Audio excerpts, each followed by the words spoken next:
to Giant Sports Talk Live here on this Friday night, January 17th. Glenn, we went on a little bit earlier today to break down the whole announcement of Roki Sasaki going to that mid-market team. He went to that mid-market team you didn't have to worry about any pressure. No media coverage. No media coverage. Yeah, he went to that club that has absolutely none of that. Yeah, no real surprises. No surprises. What are we going to do, Glenn? Yeah. You saw the thumbnail, right? Oh, yeah. Yeah, I liked it.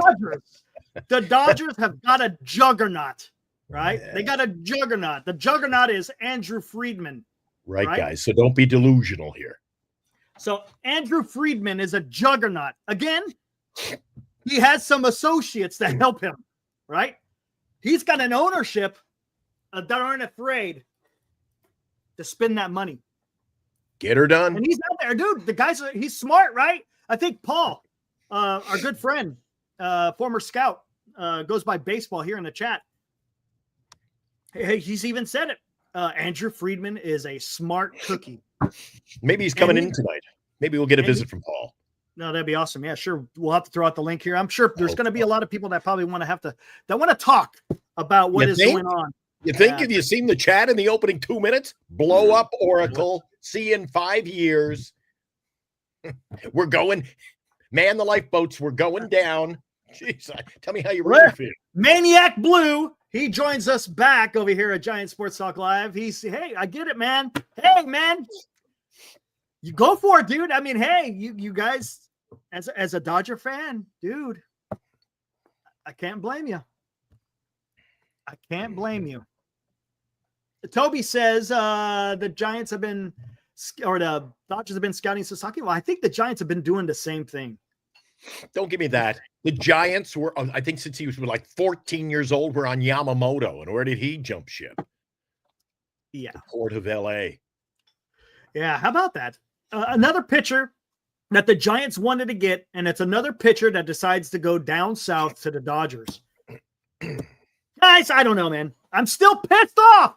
I was pissed off earlier. I'm still pissed off. How do you do it? I mean, honestly, guys, how do you do this? Yeah, Mark. Yeah, it's a good point. The drag on the situation with Roki, we all knew that he was going to go to the Dodgers, is why fans can't stand the Dodgers. What a waste of time. Yeah, it was just, right? YouTube user.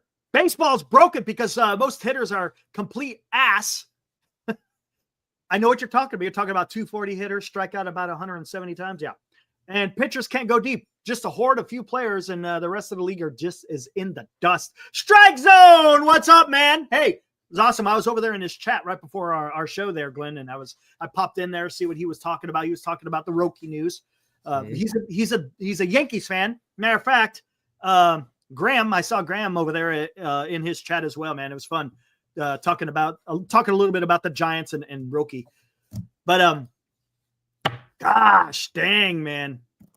Chicken Littling is strong tonight. Well, LD, sometimes.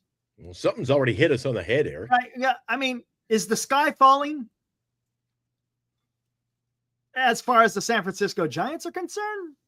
Yeah, some low hovering clouds. Eric. Baseball. I love baseball so much. Hey, I bet you love being a Dodger fan even better.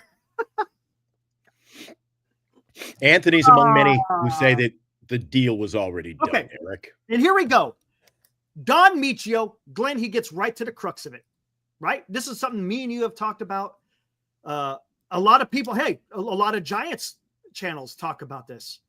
Show me the money. He says, pay Alonso. You got to spend to win. Farm systems are glorified lottery picks. Yes. Nothing is guaranteed. Yes. Put it on the board. Yes. San Francisco midgets. We have become. Ooh, Don. What's up, RJ? What's up, dude? I don't think Al Wong and I are going to be sitting at too many ball games this year. But no, Don, this is the issue, and this is kind of what I'm talking about when I did this. If you looked at the description of the the show that we're doing today and also the thumbnail, that's what I'm trying to talk about. Mm-hmm. Andrew Friedman has the support of ownership to go out there and get some shit done. Yes, he does. Buster Posey, look, he was a fantastic Giant. It's just he's only been at this job for 3 months. But does he have that same backing from the Giants ownership? Again, guys, these guys are not poor. Why does everybody want the polar bear? Explain that to me. I'll want the polar bear. Why, take a guess. No, honestly, Glenn, there's a reason. Why do you think it is? Desperation, perhaps? A little bit of desperation. But it's also, hey, we want to get a big guy. We want to get to show that the Giants can spend a little money and get a big bat, right? That's what it is. That's just what it is. Does it make the team better? Yes, it does. Okay, I'm not gonna quabble over that. He to what absolutely degree? He will make the team better. To what degree? That's allows us to compete with the mid-pack. Right. Exactly. I mean, and that's the thing. Just man, that's dude, the frustrating thing for me, Eric, is nothing we do is near good enough. It doesn't matter. To me now, it doesn't matter. Doesn't matter. Polar bear? Okay. Guys, what are we competing for? What do you want to compete for this year? Hey, get polar bear. We're going to play 500, Eric. Here we go. Is this Mark Graves? I mean, I don't think he's wrong. He's probably better than any of the players that are on the Giants. Position-wise. And that's telling you something. But there you go, Glenn. Nobody's signing the kid, and we can't go out and get him. And you get a comment like that. Maybe he's better than what we've got. No, that's the issue. But that's what he's trying to say is he's better than anything that the Giants have to a certain extent. And again, and defensively, no. As an all-around player, no. But with the bat, the guy, I am Pete Alonso and I hit dingers. Okay, that's what he is. Won't do that is what he is known for. He is known. Get him a bigger glove. He is just known for hitting the long ball. That's what it is. And people are always excited about that's the way baseball is today, right? 3 true outcomes. That's just the way it is. It sucks. I don't like it. But again, you know what? Is he 4 months ago? 4 months ago, Eric would be screaming at you right now for a comment like that. Glenn, the goal is to get into the postseason and have a chance to knock someone out. Eric, you were screaming at me in August saying, we don't play just to make it, to sneak in. Correct. What should you be doing? You should be going in it, wanting to win your division, and then go win the World Series. That should be the goal. Okay. Hold on. Here's the thing. And I'm asking a question. Can the San Francisco Giants turn it around where you could start competing with the Dodgers? Look, what the Dodgers have done wasn't done overnight. It took some time, right? Mm-hmm. It took some time. Can the San Francisco Giants do something similar? Yeah. Can they? Is it possible? Yeah, but perhaps the LA Dodgers are showing us, Eric, that they have a recipe. They build something. I don't even know which lane we're in. What are we doing? That's what I'm asking. Do you see it? Do you see something before? Can we see something written on the wall saying, okay, I see where we're going, and in a few years I could see something. But Greg, we're comparing we're not, at least I'm not. I'm not just comparing the Giants to the Dodgers. I'm not comparing. No. The Giants to about 8-9 other teams that we're not going to beat, Eric. Here's the thing. You have to compete with the Dodgers at this particular time. You have to compete with the Dodgers. And if you think the Dodgers are going to all of a sudden fade away into the darkness once some of these other guys are long gone, guys, that ain't going to happen. I'm telling you right now, if you think Andrew Friedman is just going to roll over and say, oh, Freeman's old, oh, Mookie Betts is old, oh, Shohei's, you actually think they're just going to sit there and not improve the roster when they start waning? It'll be a I would not be surprised. And I had a good conversation with Ibrahim, and he even brought it up. I would not be surprised if the Dodgers, they trade Mookie Betts. If they trade Freddie Freeman, they could do that. Again, in the best interest for the club. They could do that. Yeah. I mean, and not to mention, they traded Gavin Lux after they made an upgrade. They traded Gavin Lux after they made an upgrade. That's what. And they not do. to mention, upgrade. and YouTube, they don't get any worse. And YouTube hits it right on the head too, because what they do is they can trade from their farm because they're good at doing that. That's what they do. And what are we good at, Eric? Well, hold on. Let me finish. Let me get my thought out here. What are we good at? This is the problem. And to be able to do it, you got to compete. You cannot sit here and say, hey, if the Giants could sit here and just rebuild, granted, I don't think they're rebuilding. Yes, it would be nice to hit on draft and have those young guys come up and contribute. But the Dodgers are going to do the same damn thing, man. It's not like if we draft well, we're gonna be able to beat the Dodgers. The Dodgers are going to do the same damn thing, man. How do we catch them? That's exactly. And the key is what are the Dodgers doing at this particular time? I'll tell you what they're doing. They're not necessarily drafting, right? What they're doing, and I've said this over and over, when they draft, they use those draft picks as commodities to get major league talent. Period. That's what they do. The Dodgers are absolutely fantastic in getting to free agents and getting trades done. Hey, there we go. Senior's right on the money. Deception abounds, man. Deception abounds. Here, listen. Let's deceive you into thinking we're going to have a good year. And there are fans out there, Eric, that are buying it. Listen to me. Listen. I don't listen to you. The Dodgers are going to always trade. They're going to always pay. Their farm is going to be used for those trades. And if they do hit somebody on the farm system, they're going to keep them. Okay? And by the way, I'm not overreacting on one player. You know what I'm doing? I'm overreacting because they've signed Sasaki, they've signed Snell, they got Ohtani last year, they got Yamamoto last year. They were able to get freaking Freddie Friedman. They were able to trade for Mookie Betts. They're able to sign Teoscar Hernandez. They're able to trade for Tyler Glasnow. And what have the Giants done?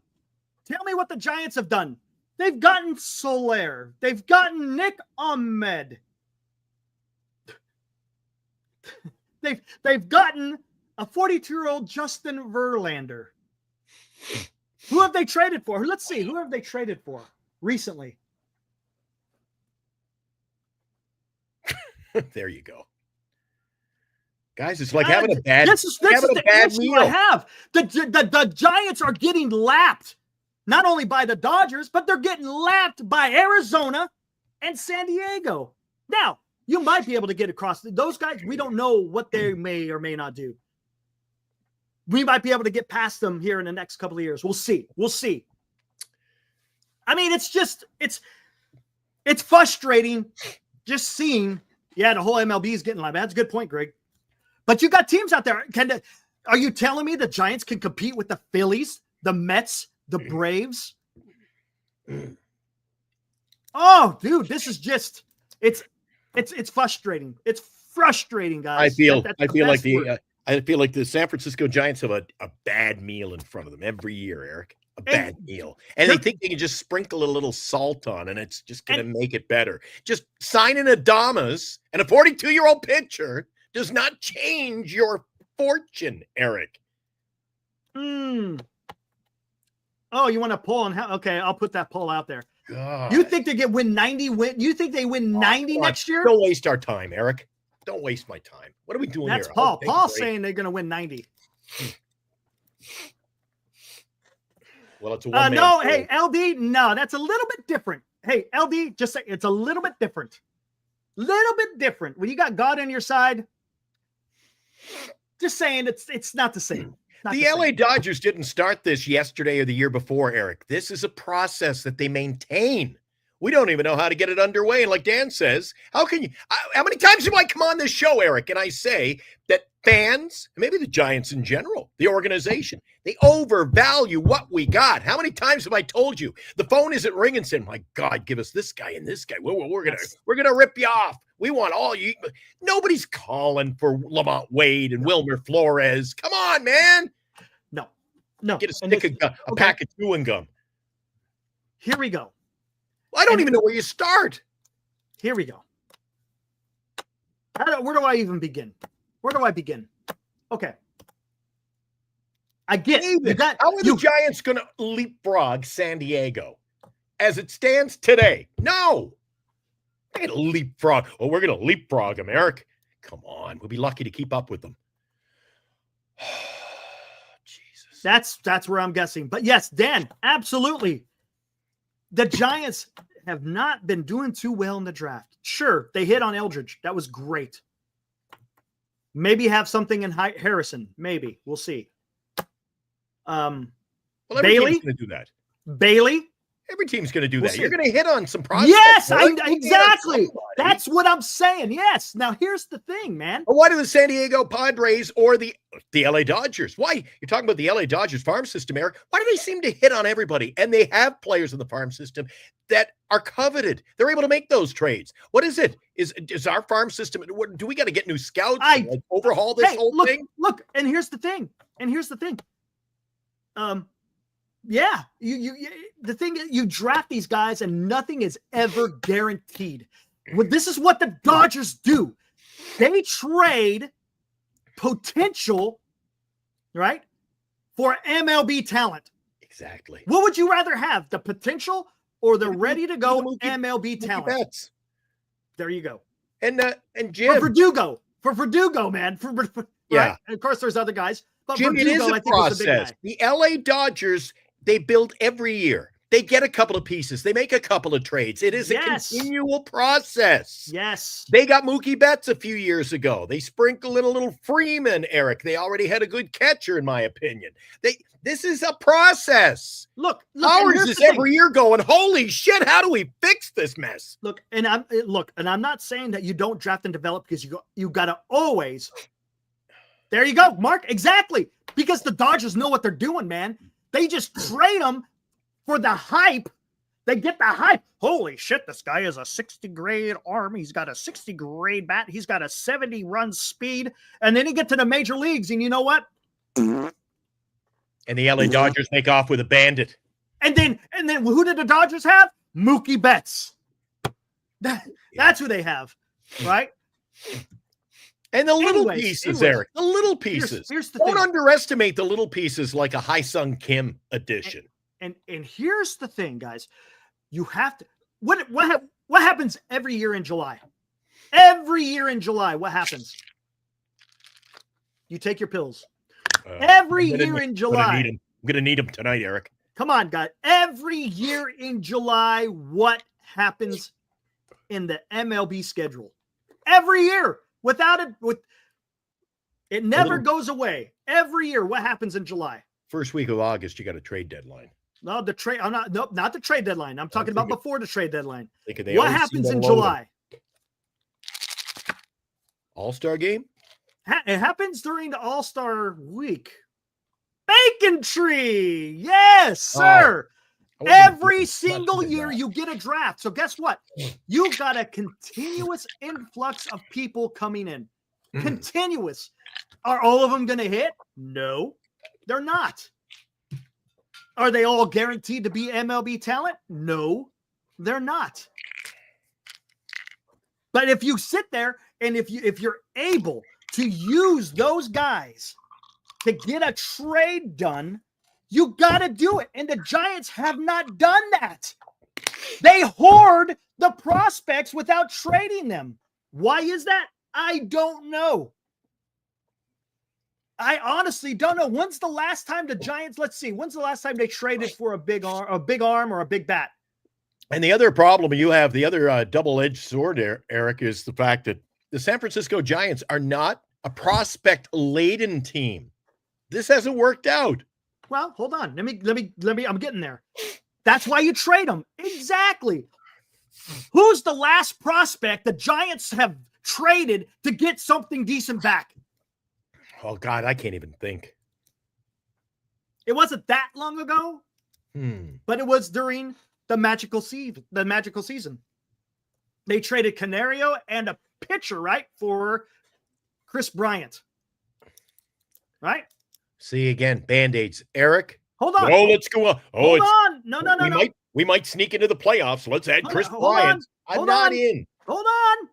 So what I'm saying is the Giants hold on to these prospects while Brian Reynolds is another one.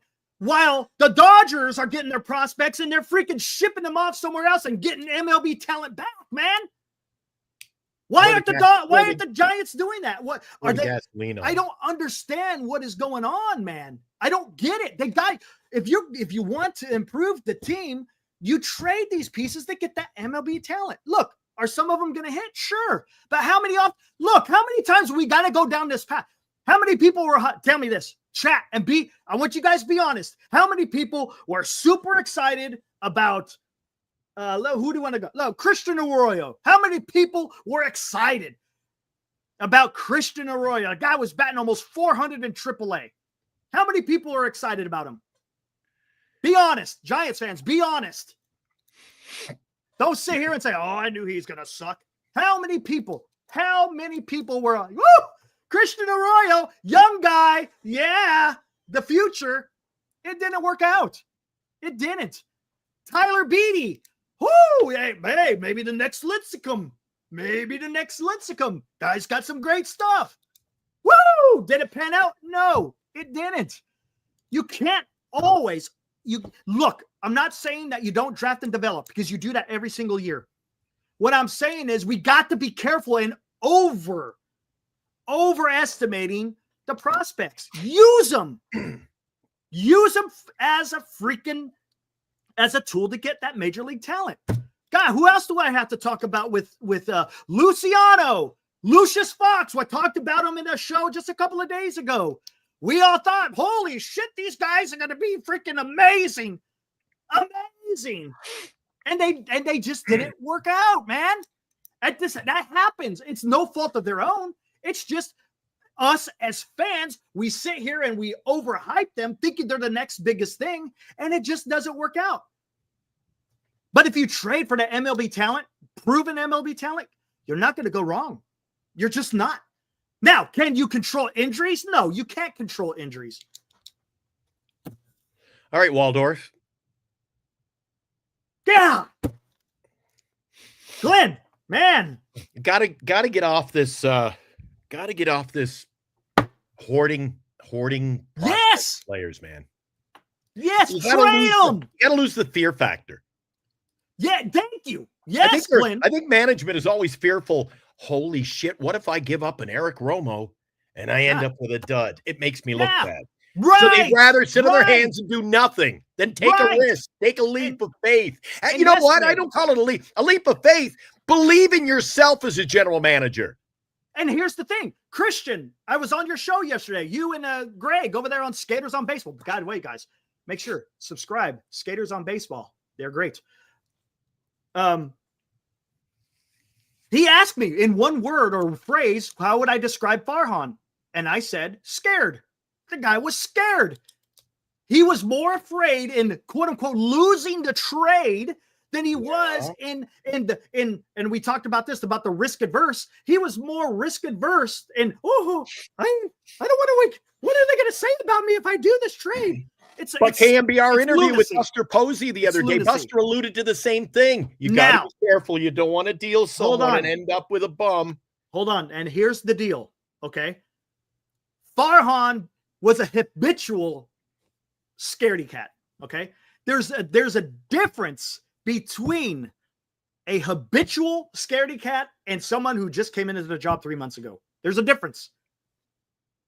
So I'm not going to fault him. What I fault is ownership giving him the tools to say, you know what?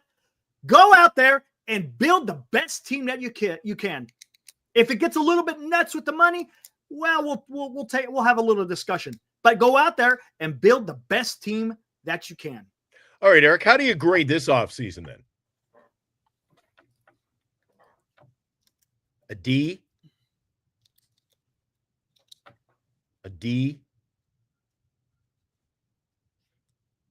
The Adames was pretty good, and Verlander. C+. You're giving him a C+, are you? C+. I give him a D or a D-, man. Fosse's giving Johnny Owen. Johnny Owen, you don't count, man. Him an F. I give him a C+. Adames is a great move. Adames is a great move. If Adames was such a great move, why, when we do a poll 2 months ago, do 90% of the people in the chat go, we don't want him. We don't want him. And now it's a great move, Eric. Come on, it's shit or get off the pot. Stand by your word. All of you out there in the chat who are in here and taking part in polls and voicing your opinion, and they said, we don't want Kim. Oh my God, Eric, look at the numbers for Adames. We don't want Adames. And now you go to the chat every night. Adames was a great move, Eric. Come on, man. What are we doing? I didn't want Adames, but hey, got to. But today, what a great move. You know why it was a great move, Eric? Because it was the best of our only moves. Well, it was a great move in that you got the shortstop and you got it back. I mean, come on. The guy at least hits with runners in scoring position, right? Well, we'll find out this year, Eric. Well, yeah. Let's see how many people are on. If you're going to hit with runners in scoring position, there got to be runners in scoring position. This team is just not deep. It's put together like a Band-Aid core, Eric, every year. Well, let's add Lamont Wade.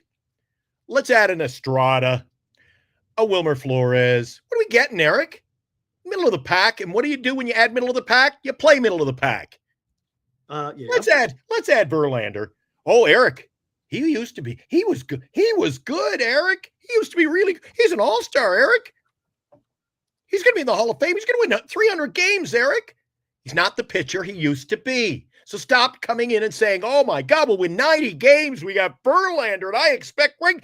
And then the rest of the chat, the best we get is, I hope we get a good year out of him, Eric. I hope we get a great year. Oh, PMG, there's never anything to be happy for. Tickets are going to be cheap. Well, what does that mean? If tickets are cheap, some money. Cheap because they're a shitty product. Hey, save some money, man. Poll is out there. The poll is out there. How many wins for the 2025 Giants?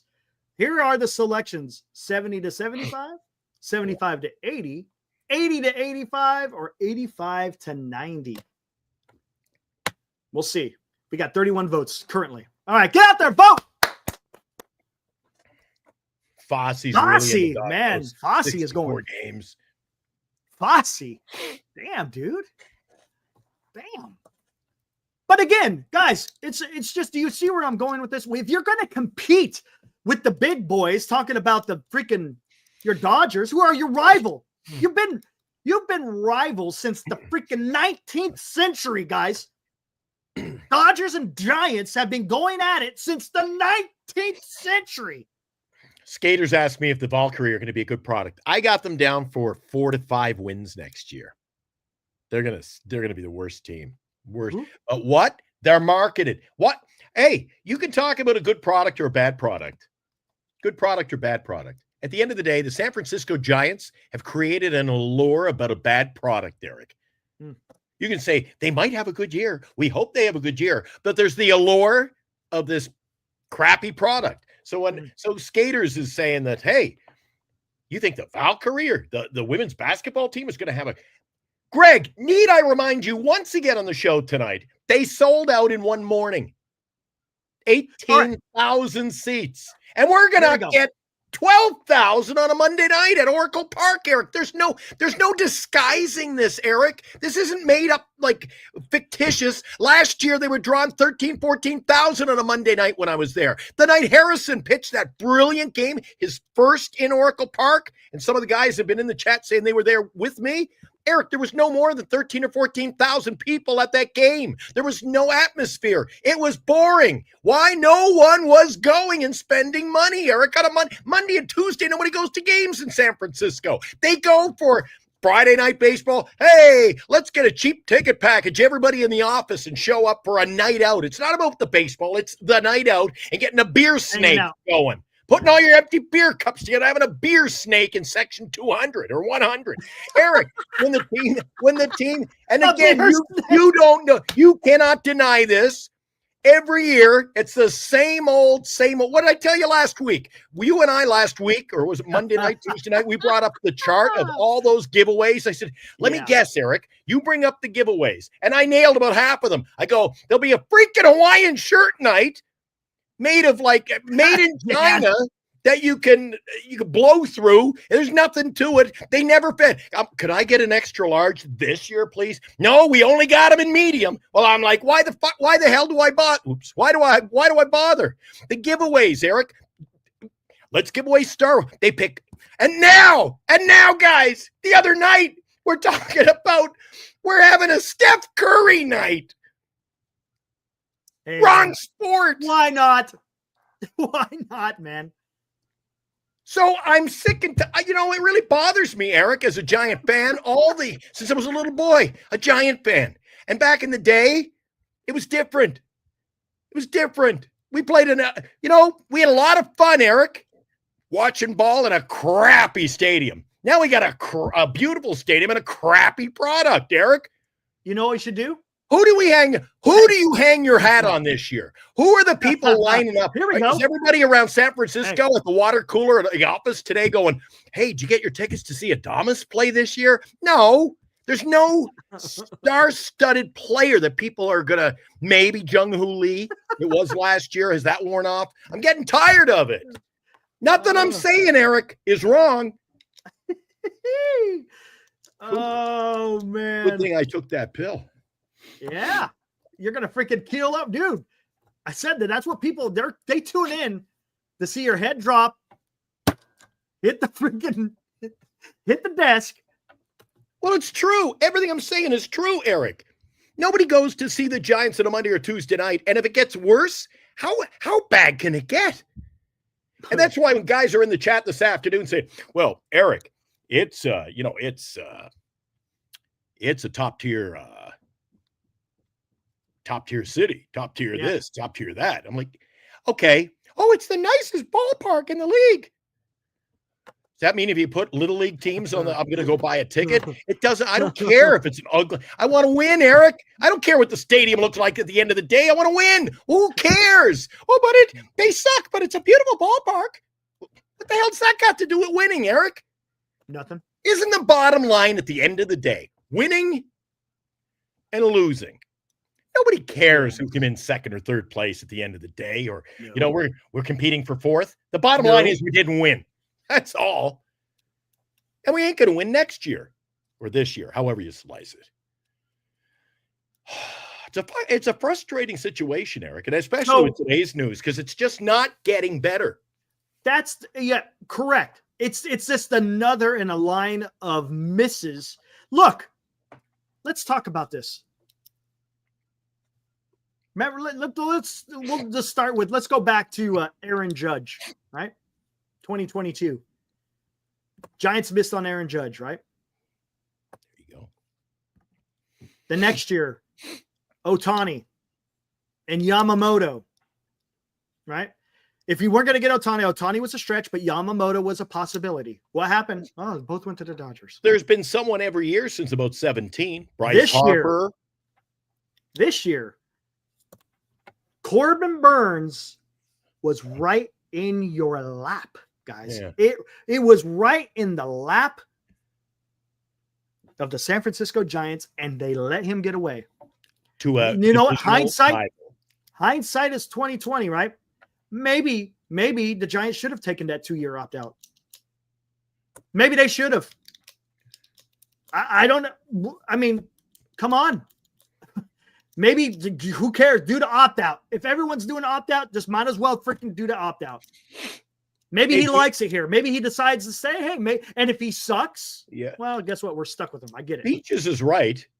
Beaches equates it to a football game. We carry it to the goal line and fumble the ball, Eric. Well, I don't even. This year, we didn't even get to the goal line.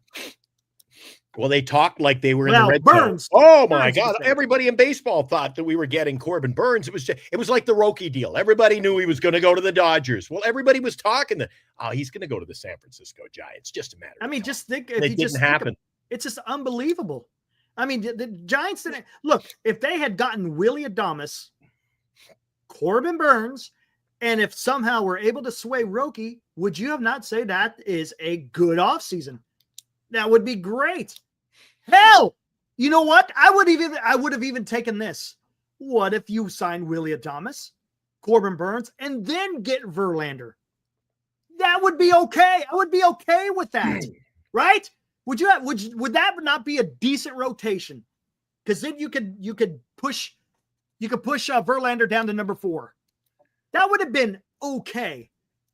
Hell, do this. The Giants got money. Get Willie Adames, right?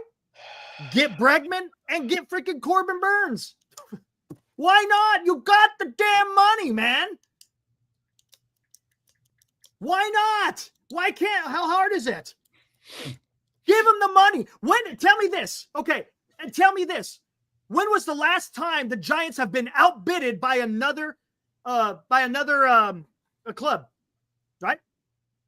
Have the Giants ever been denied because they offered the most money? Have they ever done that? Did Aaron Judge go to the Yankees and leave money on the table with the Giants? Did the Giants leave money on the table for Bryce Harper? Got to stop nipping at heels, right? Eric, and just go in heavy. Did you leave money on the table? Hardball him with the money for Yamamoto? Seriously, I've never heard, nothing has ever come out and said, hey, you know what? I'm turning down the Giants because they didn't offer the most. The Giants have never offered the most. Never. That I've heard, unless someone that could tell me otherwise. Has the Giants ever outbidded another team and then that player decided to go to that team? Because if that's the case, then it's truly an issue with Oracle Park then, right? It's kind of comical now, but do you remember a few months ago when we were talking about Juan Soto, Eric? And I used to tell you every night, you got to go in. I get it. And you go, here it is.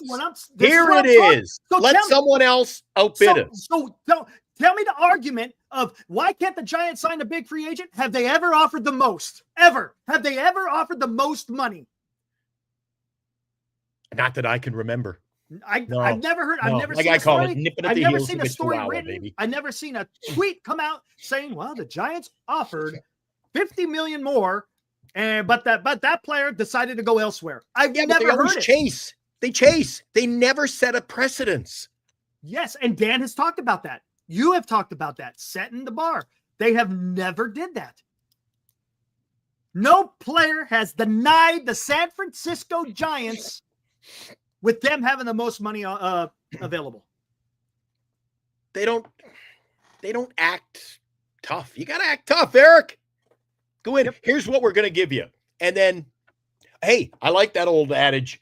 Here's the money. You got 24 hours, baby. Here's a lot of money. You know what I say, Turd? This is what you take. You did, Turd. This is what you do. Then make them say no. Give them the most money and make them say no and see what they say. Because I guarantee you, if you offer them the most money, they will not say no. You know, something else would come to mind. The Giants can afford it. If you go out there, broke. If you go out there and you offer, let's say the Giants were the first team to offer a player $1 billion. You know what that also does, Eric? You're spending a lot of money on a player, right? Mm-hmm. A Juan Soto. But doesn't that also gain you? Don't people's eyes pop open and go, how about them San Francisco Giants? They're a team to be taken seriously. Mm. We're never taken seriously, Eric. We're not. Daniel, if the Giants offered Judge $400 million and that was the most, and the Yankees did not match, do you think he would have came to the Giants? How about that? We're never in the game, man. Oh, that's a great point. The Giants blew away Correa. No one was giving them $350 million, right? But what happened? I don't even want to talk. What happened? I don't want to know. What happened? They found a way not to spend it. They found a way not to spend it, right? God. This is what I'm trying to say. Give them the most money. See what happens, man. Oh, come on. Soto was coming. Soto was coming here for $1 billion. Let's talk about this. And don't be afraid of spending the money because guess what? In a few years, that contract is going to be a pittance. Look how much money Bryce Harper is making. How much is he making? $330 million over 13 years? Oh my God. That's a contract basement. Look at the Judge deal, Eric. That was the Judge deal. The Judge deal is nothing. You go out and sign Vladdy Guerrero in a few years, that's going to look like chump change. I'm telling you, it It increases every year. What is today's expensive is 3 years bargain basement deal. It's just the way it is, man. Which is kind of scary. Dang it, man. Kind of scary in a way. Anyway. All right. Let's get back to topic here, Eric. Where's the poll at? Thank you, Fosse. I'm starting to see red. What do we got? 77 votes. 79. Oh, hold on. It's climbing. It's climbing. Hold on. Give me a minute. Get in. Last minute. Get in on that poll, guys. Okay, here we got. How many wins for the 2025 Giants? 70-75 wins is 27%. 75 to 80, 30%. 80 to 85, 29%. 85 to 90, 14%. Closing it down. So it looks like they're mid. That's what you guys are telling us. They're mid. Somebody asked me, would I drop $1 billion on Soto? I think it would be a freaking terrible move. Yeah. But perhaps something the San Francisco Giants have got to examine. Overpay, overspend. Everybody overpays. Back in the game. I think overspending is the only way they're going to get back in the game, Eric. Who said this? Someone had a quote. There was a GM out there. If you try to be, rational in free agency, it's not going to work. You have to be irrational. Right on, Fosse. You're right.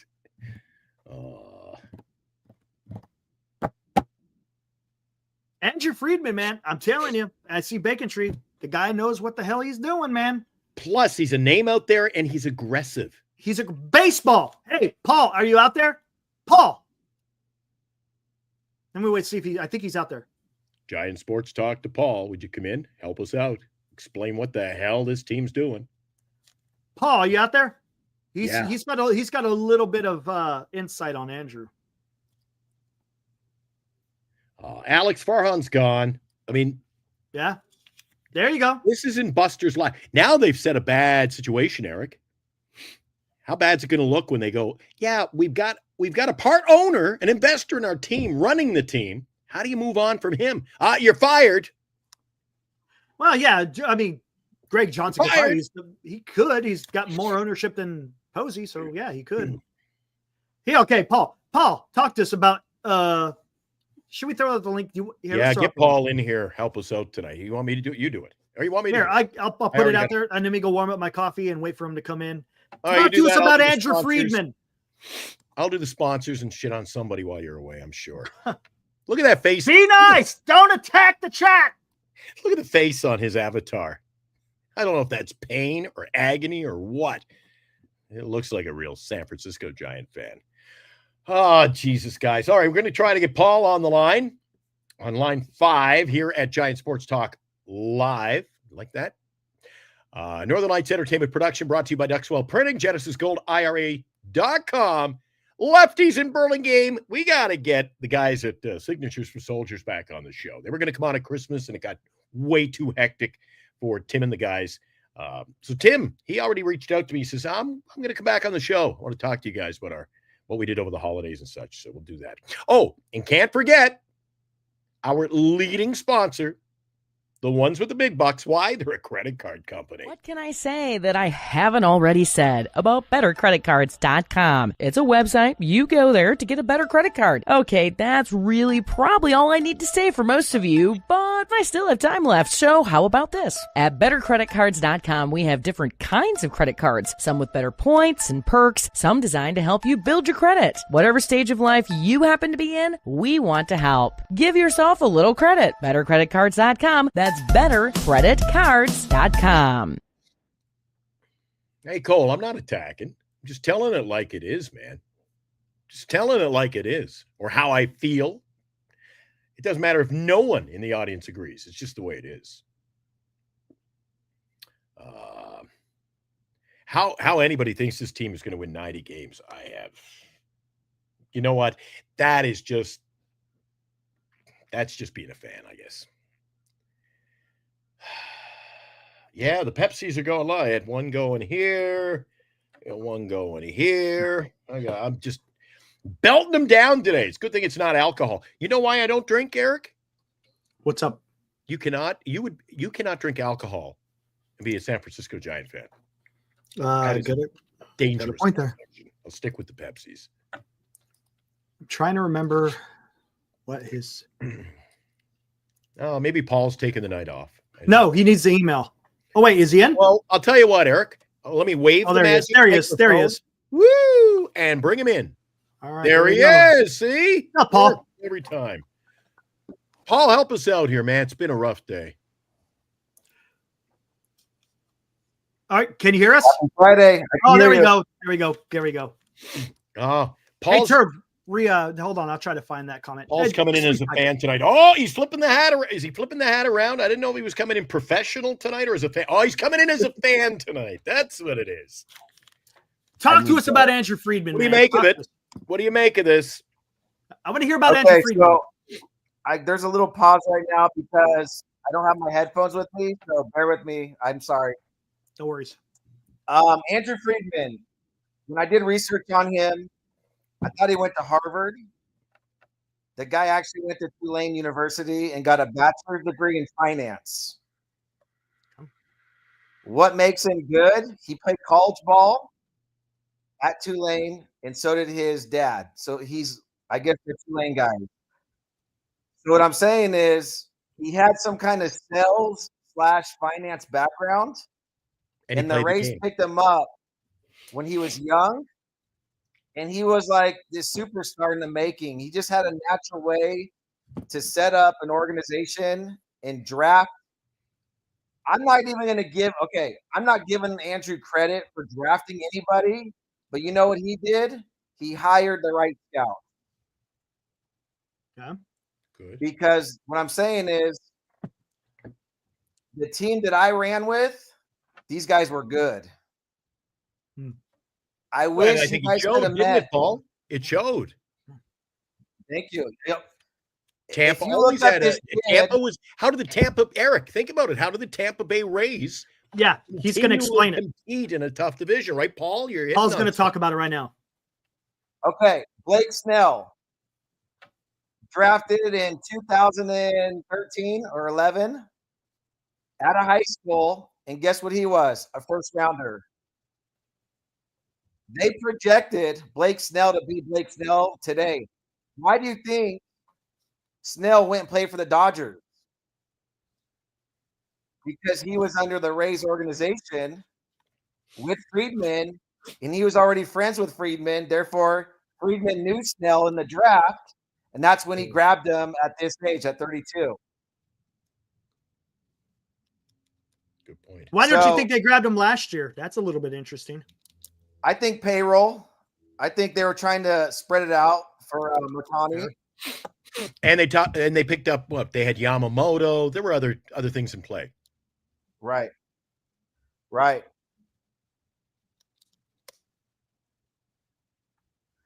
So here's a funny thing. And then if you look at Adames, he came out of Dominican, and they projected him. I watched him through the minor leagues. I watched some video last night. He's exactly the same guy he is today. Adames is 30 home runs as a shortstop. That's legit. And so if you look at this kid, I'm looking at the top 10 prospects for this year, and his name is Xavier Isaac. Pull him up real quick, Eric, if you don't mind. Xavier Isaac. He's the number 4 prospect for Major League Baseball. They drafted this kid out of high school. These are the kind of players, when you show the chat, these are the kind of players that we would put our name on. 29th overall pick, round 1. Ranked 36th in 100. Can you share? I can't see it. Hold on one second here. Oh, perfect. Geez, he looks like Ramos, too. If you can show a quick little hitting video, like a highlight, just watch this guy swing. It's ridiculous. What's a better one? And I want the chat to get involved. Tell me what you think about him without even not knowing this guy at all. Just let your eyes tell you what you see. Just waiting for the ad. Hey, Paul, while we're bringing that up, you talked before on the show about, having to get a player who can be coached, who wants to be coached, who you can work with, you can develop into the kind of ball player you want. Now, when you see a ball player who's young, that age, and he can hit, or he can field, or he's got a couple of tools, do you ever look at players that perhaps other teams might not, but you feel that he's an athlete? Is there anything about a player that can stand out to you besides at a young age like that? And you go, it sounds like a Giant fan, but I think there's something to this guy. Yeah. Size, maybe like a Judge. I mean, Judge was huge as a kid, right? A lot. Yeah, you could come across a player like that. But like I said in the video prior, you have to visualize this kid wearing a Giants uniform at Oracle. You also have to visualize he's going to impact the team. Then I have to visualize what am I buying here? Am I buying 30 home runs a year? Am I buying 10 home runs a year? Or am I buying a high batting average with no home runs? Or am I buying world-class speed? Like, what is it that the fans would want to show up and watch this kid play and get me excited as a scout? And if I'm excited as a scout, I can guarantee you my fans are going to be excited. But I don't get excited too often. They have to something has to jump out to where I go, okay, let's start the conversations and do some research on this kid. Because I've always been a big advocate. Just because you have the prospect and you like the tools, you still have to make sure you're spot on about the mental part. Yeah. I want to make sure my guys can deal with failure. I want to make sure, like you said, Glenn, I want to make sure they're coachable. I want to make sure they have a personality to laugh at themselves when they do something bad. I want to make sure they're good teammates. I want to be able to trust them so when they're 18 years old and they're away from mom and dad, they're going to make good decisions and not bad decisions. Yeah, so there's a lot goes into it because you really, it really touched base or hit home with me there a few weeks ago when we had you on. You talked about a player. I think you texted me afterward. We were going back and forth, and I asked you, has there ever been a player with superstar status attached to him? You know, that cape blazing in the wind. And you're like, yeah, but he was a dick. So he ruined his career. Like, it's got to be such a fickle fate in that kind of line of work, man. Right. All right, ready? Eric, let her rip. He looks like Ohtani. Look at the bat up in the air. Watch this kid. Tell me what you guys think. Go for it.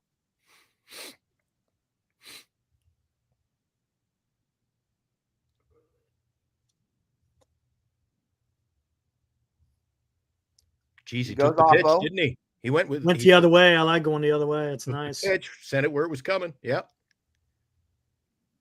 He looks smart. Same thing. Yeah, went with the pitch. Finding a hole. Yeah.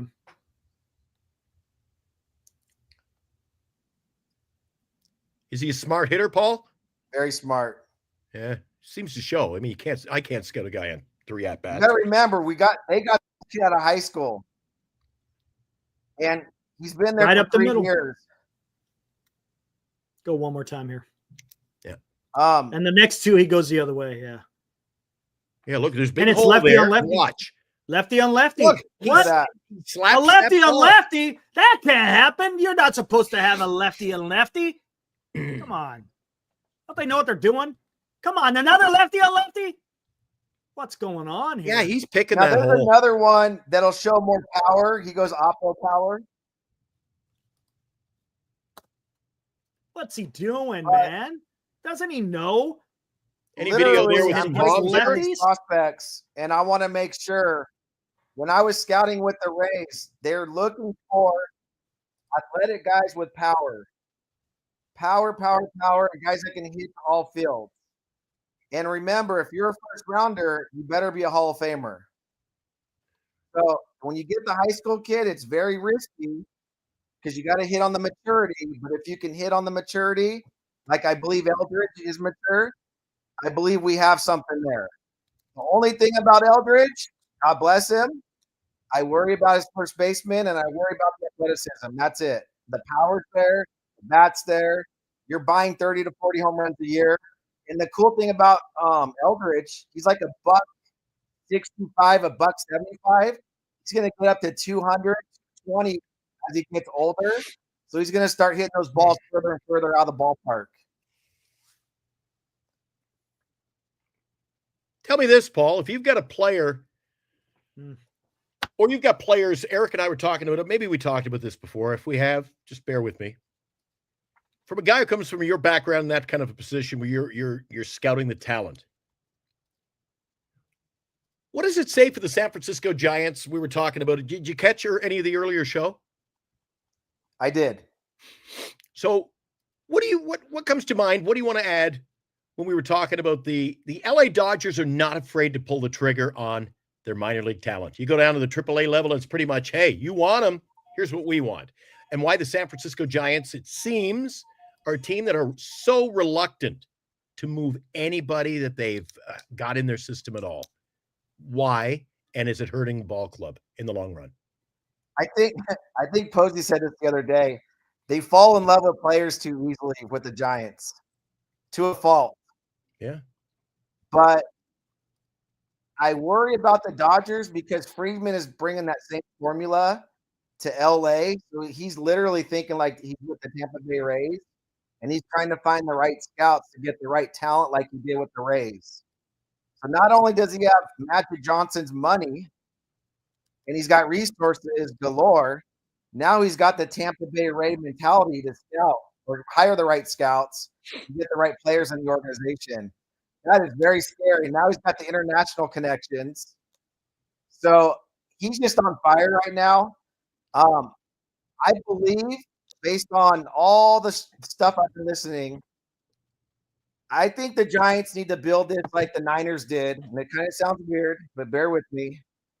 When the Niners were losing 6-7 years ago, they built this thing brick by brick. They've got to grab a good player or two every year and keep hitting on those drafts every single year for the next 5 years. And eventually, it's going to catch fire, and eventually we'll have a sustainable ball club. However, we got to hit on the draft. Here we go. We got to hit on the free agents. Paul, Yes. Okay, I get 100%. I follow with you in that. Here we go. Would it be more difficult for Buster Posey to draft and develop at this particular time in his time as president of baseball operations than it is for him to be able to get a trade or a free agent?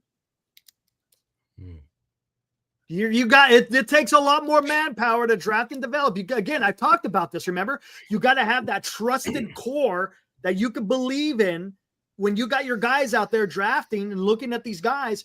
To me, it seems it'll be more difficult for Posey to literally build it from the ground up. Look, he's brand new. It's going to take him a couple of years before he starts even hitting.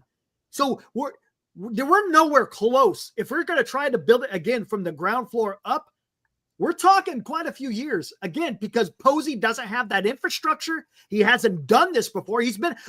A player, granted, gives you certain characteristics that you need. But again, you're the president of baseball operations. So Deep thought. No, it's okay. Sorry, there's this back feed going on. So that's fine. It's echo, and I'm ready for it to go. Okay, I'm ready. I'm going to answer it this way, and I'm going to bring it back to the Niners, and I'll tell you why. I want the viewers to hear me out. And I know you're going to try to crush me in the chat, and that's fine. Hear me out. There's some good logic.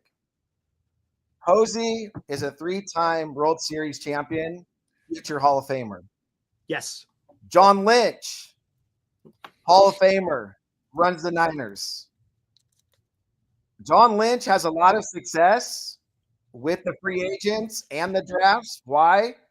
Instant credibility when he's talking to these guys and they already know he's wearing the gold jacket. Mm-hmm. That credibility Buster brings is only going to get better and better and better over the years. But I think right now we're scratching the surface. Now, Buster, like John Lynch, when he walked into the Niners, it's hard to sell a program that's been losing for years. Mm-hmm. But if we can show progress every single year, we're going to not only get more free agents slowly but surely, and we can slowly start building the draft. I think it's all going to catch fire together, but they got to be spot on. And I believe Buster Posey is going to talk to a lot of the players that the scouts are turning in, and he can cross-check them himself by having some conversations with them. And he will know if they got the mental maturity, because Buster had the mental maturity at an early age. So Buster gets it. Mm-hmm. So I think they've got safeguards in place, because remember, when an area scout turns a guy in, it goes to the regional scout, the cross-checker, and the scouting director. And then Posey's going to get involved. He's a baseball guy, right? Mm-hmm. He understands we have to win if we're going to get our momentum going back to the Giants. So as fans, it's frustrating because the Dodgers are taking off, and they've been building this empire for 11 years. Mm-hmm. We're just slowly rebuilding. And I don't even want to call it rebuild. We're building. Rebuild means we're going back to look like the Chicago White Sox. Right. We're going to lose for 5 years in a row and pray to God we get something out of it. Building is we're going to try to be creative. We're going to try to draft well. We're going to try to get one free agent, 2 free agents at a time, and slowly get this thing going in the right direction in 3 to 4 years. But they're both risky, but if you do the build right, I believe you have to just make sure you're hitting right on the draft. As long as you do that, I think everything's going to come together. I promise you that. And what's great about what we got going on is player development's going to get better. Moving forward, it's going to get better because we have true baseball people in the organization now. And there's going to be a defined way to teach guys the Giants way to play baseball. Okay. So it sucks right now because we're eating crow. But I believe we just have to be patient. Okay. I get what you're saying. Now, here's the deal, though. With football, it's a little bit different because you're drafted. There's no minor leagues. There's no development. Once you're drafted, you're playing, man. With baseball, we all know you're talking 3-5 years before, unless you're a superstar and you bust on the stage really quick. Again, I'm not doubting Buster Posey's ability to be able to function, but again, he's just going to have a lot of guys that he's going to have to rely on, and it's not going to be easy. It's not. I mean, look, with Sabian, he was able to do it because he was a scout, so he understood. Buster Posey has never quote unquote scouted. Now, was he a big league catcher? Was he able to read people? Yes, but can he read an outfielder? Can he read, you know what I'm saying? An infielder? Yeah. Sure, he might be able to read pitchers to a certain extent and other catchers. But I just think that it's going to take time. It's going to take time. Here's what I want you to vision this in your head, every one of us. The Rays are so dang good. And I use the Rays because that's all I've ever known. And it was a really good organization to start your career with, right? Mm-hmm. But the reason why I want you to visualize this, we have to build this farm system so well that we have 2, if not 3, prospects per position that are all really good, that are all ready to go in the big leagues, but they're all battling it out to one-up each other. Right. That's how deep the farm system needs to be. Right. And we don't have that right now. We're like 1 deep if we're lucky, or we're no deep in certain positions. So we just have to get the right guys. And I pray, and I know I'm putting my name on the line here because I'm putting it all on Buster, but I believe he has to know exactly what he's looking for because he knows what championship stellar players look like and feel like. Okay. Yeah, Paul, there's a little bit of a difference too. And when you're building a ball club and a football team, like Eric touched on, football, your minor league system you're drawing from is NCAA. Yes. It's men playing against men to come up to the next level. Where baseball is more of kind of that leap of faith too. You're relying on guys. You're projecting too. With There's a lot of projections. projection. Who's going to be what? In football, you're seeing guys who you think are coming to the next level, are more developed, if you will. It's a lot different, and it's harder in baseball, obviously, right? Got to be. So it comes back to this. Like, I was looking at that kid, Joshua, the kid we just picked up. Oh, Josar Gonzalez. Yeah. Gold-wise, the kid's legit. He's a 50, 60 plus on the scale, maybe a 70 on some, hitting on the right side versus the left. The kid's legit, but I worry where his head's at because I don't know the kid. Right. But I'm hoping he comes from good pedigree, meaning his parents.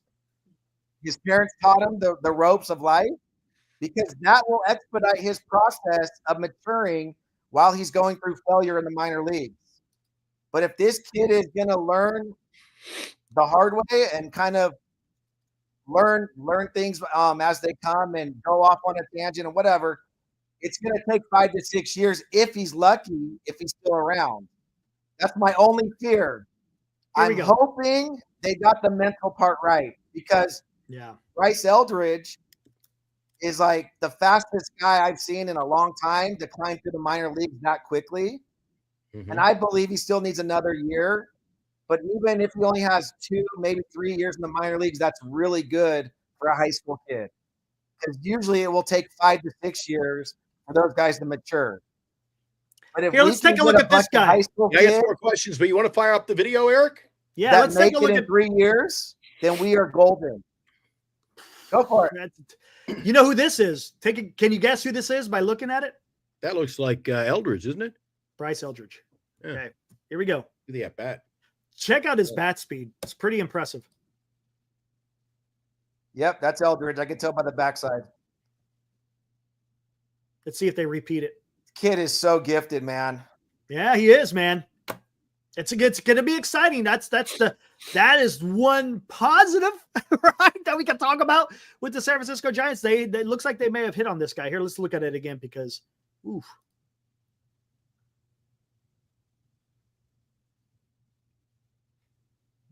Let's do that again. One more time. Whoosh. There we go. So the body control, the head's down, the short swing. Yeah, he keeps his head down. I see what you're talking. I see what you're talking 6'7". about. Yeah. He only weighs 170 pounds right there. Yeah, he seems centered, right? Is that a good word? He seems centered through his body. He doesn't, you watch Yaz and his head. You're like, balance, what is he doing, man? But yeah.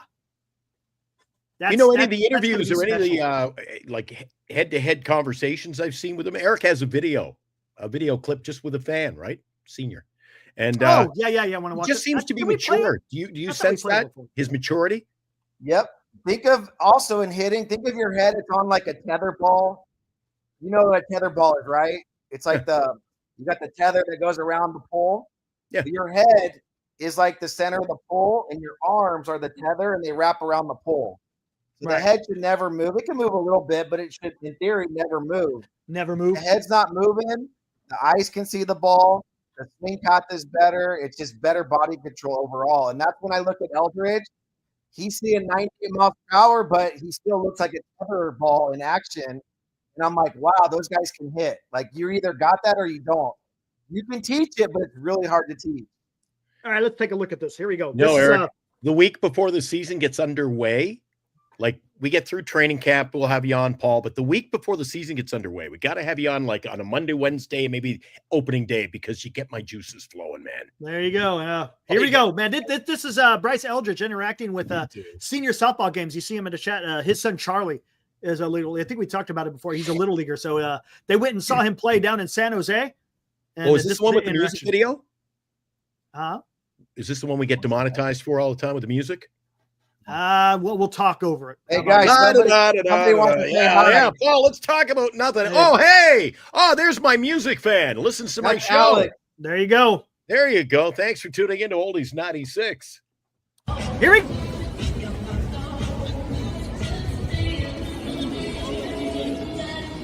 I guess I better unmute myself so we don't have to hear the damn music because you're still muted too, Glenn. You're still muted.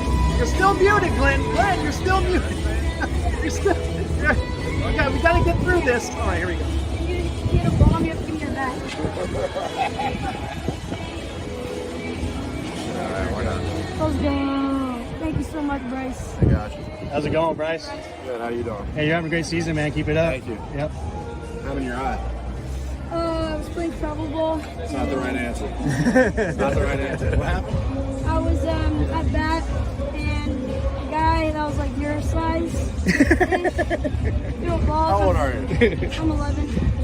You ever seen 6, 8, 11-year-old? But we were playing in a 12U tournament. They're playing up. Maybe. Yeah. Maybe. And he was throwing around 72 miles per hour. Hit you in the eye. Yeah. Did you fight him? I was Charge gonna, throw? but I was in the batter's box trying. There we go, man. No, he was 12 though. He was 12, walking around with tattoos, man. He's, I love that kid. you ever seen an 11-year-old 6'8" or a 6'8", 11-year-old? He goes, Yeah, but well, he was 12. Well, then okay. That was great. I love it. That was good stuff. Hey, did you get his cast off? How's he doing? Oh yeah, senior. How's the elbow doing on young Charlie? Hopefully he's doing well. Can't have him Hopefully he's sidelined at this age. Come on, I now. think he still has it on. I think he got it Yeah, on like Tommy right before John? Christmas. No, he broke his elbow playing football. Yeah. No curveballs at that age. No sliders. Yep. Oh, cast is off. Okay, right on, man. Nice. Okay, here we go. Dan has a great point here. By the way, guys, for those of you who, if you haven't subscribed to NorCal Sports Network, go check out Dan. He's always on there, That's just a like good we point, are, Dan. talking about Giants. And also, if you want to catch 49ers and Golden State Warriors, you go check them out too. So, And we yeah, let me welcome replay everybody Dan. into our Come chat, on. Eric. But if they come into our chat, at least have a little common sense. We got a Donovan Michaels who's joining us tonight. I don't recognize the name. Maybe you do, Eric. But No, he he's a comes in- Dodger fan. He's a Oh, Dodger that's fan. why. Oh, I He's a Dodger should have fan. known. He was that. I was going to put him in a timeout when he comes in with stupid. Yeah, Buster he's was a Dodger fan. overrated and then not a top 100 catcher, Eric. I'm like, if you're He's- going to come here, he's- I don't he's a care hater. if you shit It's on okay. me. Be Hey. nice to Eric, but It's don't okay. be talking stupid. All right, Dan goes, Paul, Buster was a great player and the ultimate competitor. You bring up the 49ers and Lynch, but he has an owner in Jed York who lets him do what's needed. True. Buster doesn't have that. What makes you believe? That's a great. Hey, right, Paul. Now, drafting and developing is a little bit different, right? But you can't just look. You got to be able to do other things than draft and develop, and that's being able to trade free agents. You have to have that backing of your owner to go, hey, in this particular time, man, we got to spend some money. Right. Otherwise, what's the point of fielding a damn team? I agree. Dan, that's a good point. The ownership, I would say it's very frustrating to work with at this point. But I also believe Buster's going to have a say-so because he's part owner. And I believe there's going to be years where we go over the tax limit. There just has to be years. Right. I You believe- have to. Yeah, this year was the year they wanted to bring it down a little bit, which sucks. But I believe next year, if they have to, especially if they get close to the playoffs or if they make it to the playoffs, that's going to be a push to get over the hump, right? But I agree with you, Dan. I would love to say let's turn into the Yankees or the Dodgers, and we have a big investment group, and we're going all in, right? But there's a couple speed bumps, but I still believe in baseball, if you get the right players, draft the right players, not just hire scouts and say we drafted players. We have to draft the big leaguers. If we're right more than we're wrong in the amateur drafts, if we are right more than we're wrong, I'm telling you right there, that's a residual payoff. And that's the easiest way to build this thing up. As far as free agents go, I would love to see Vlad play for us, right? We're all talking about trading for Vlad. It Love happened. it. I don't know if it's realistic right now. I still think we're in the infant stages right now of cutting down the money a little bit, being competitive. I know I'm being too optimistic. I want to see 90 wins this year, but it will probably be 85. I'm hoping. And then if we're average, then we're just going to have to regroup. We know 30 million coming off the payroll next year, so it's going to open up some money. But I believe Buster is part owner. I also believe he's going to have a say with the ownership group, and I know fans are going to blow him up if we're not producing at the level that we know we should. Mm-hmm. So there's going to be some pressure put on Buster, and I just think things are going to materialize. But I agree. I don't think with Farhan they trusted Farhan. I think they held him back a little bit because his decision making was a little off. So I think they're trying to get over that hump as well and really trust in this Giants team that we're going to win. And I think this is a year where they're kind of just rebuilding a little bit and cutting back a little bit to see what we got. The two additions they got this year, I think they're great. I know Verlander is a stopgap, but I think those two guys will at least keep us competitive. And Posey is an addition too, right? That is a huge win. I'm going to tell you something. I'm not going to doubt Posey because I'm going to give him the benefit of the doubt. He's only been in the job for 3 months. But here, this is where I'm going to be a little bit critical. And look, when you're a fan, what's up, Mark? I like what you're saying. Glenn, we talked about this real quick. I'll go on. My comment in my hair is a lot of hope. That's the thing. That's all we have, man. And I hate always having to rely on that. But that's unfortunately, that's where we're at. Now, back to Posey. Just because I bleed orange and black does not mean that I cannot criticize when criticizing is due, right? If it's valid, you should be able to come out here and say, hey, something doesn't smell right here, and this is what I think. If you're doing it just to be freaking a curmudgeon, well, then you have an issue. Then you lose credibility, right? If you're coming out here acting like a freaking idiot. But think about this. You don't come out and make these grandiose statements talking about we're in the business of creating memories, right? You don't come out and say, I got gunslingers ready to go get trades done. You don't say, hey, we're going to upgrade with a bat. And then, granted, there's still time. They could possibly do that. But you don't make these big statements and not back it up, right? Look, I understand that you want to show that there's some hope. Then you say that. Say, hey, it's, whatever. Then tell them, yeah, they're selling hope. That's what I don't like.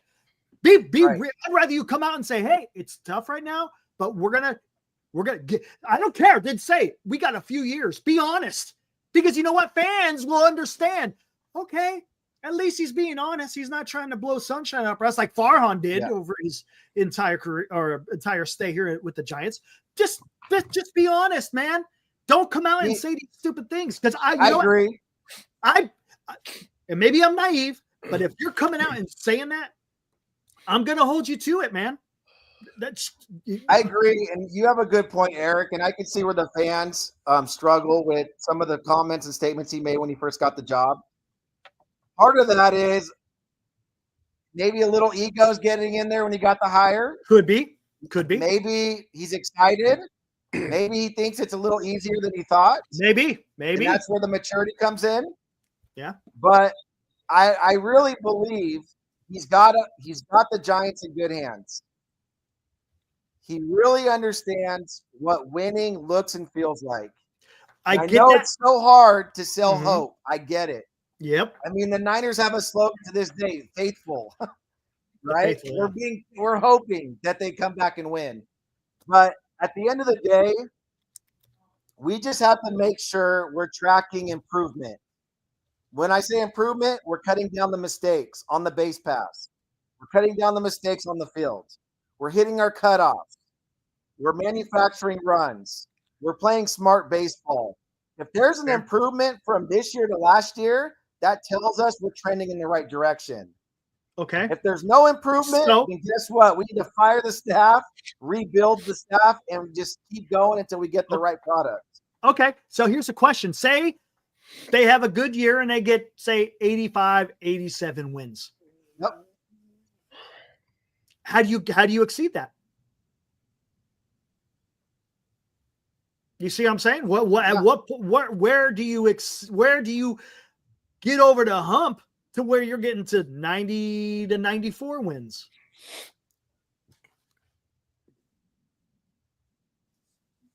So that's a good point.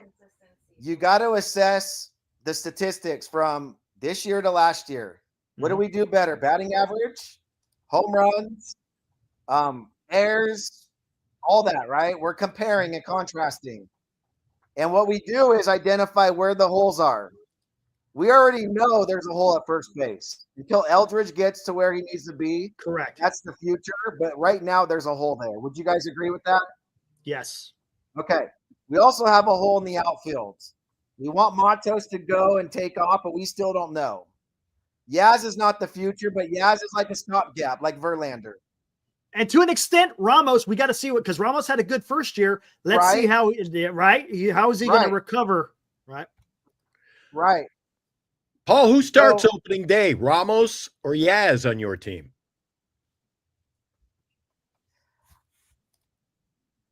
I would say Ramos. Really? Or not Ramos, I beg your pardon. I always say them backwards.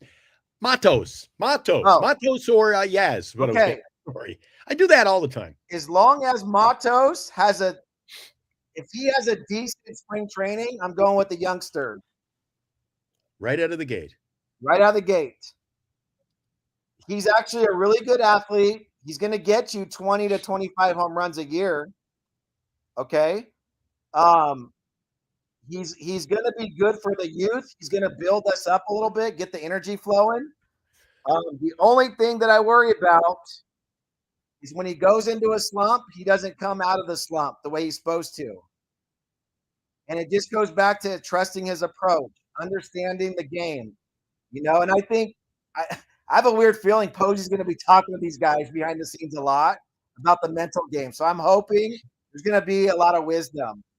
But I believe Matos could be the future. I believe that. But what are we buying? What are you getting out of him? If the guy's developed, how many home runs are you going to get out of him? 20, 25? I project a good year 25, a bad year 15.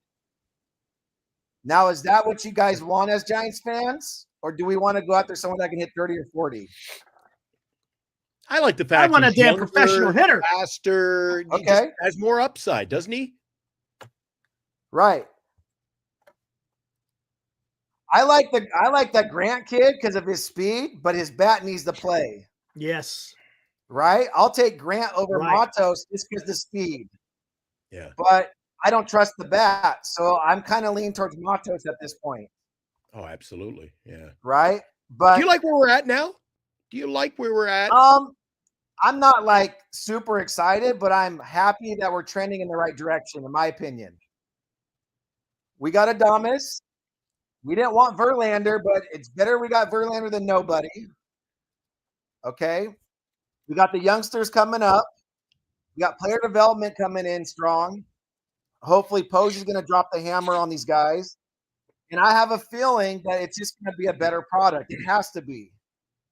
If it's not, then we can start questioning Posey and these coaches, and then we got to see if he's making the right adjustments. Are you surprised we haven't, or will there be a point where you think that maybe you, as a fan, as a guy who knows the game better than probably Eric and I put together, says, yeah, maybe it's time to just reshuffle this deck and start to rebuild this thing? Because I keep saying, half the time I'm on the fence. Half the time I go, I know what you get from Logan Webb.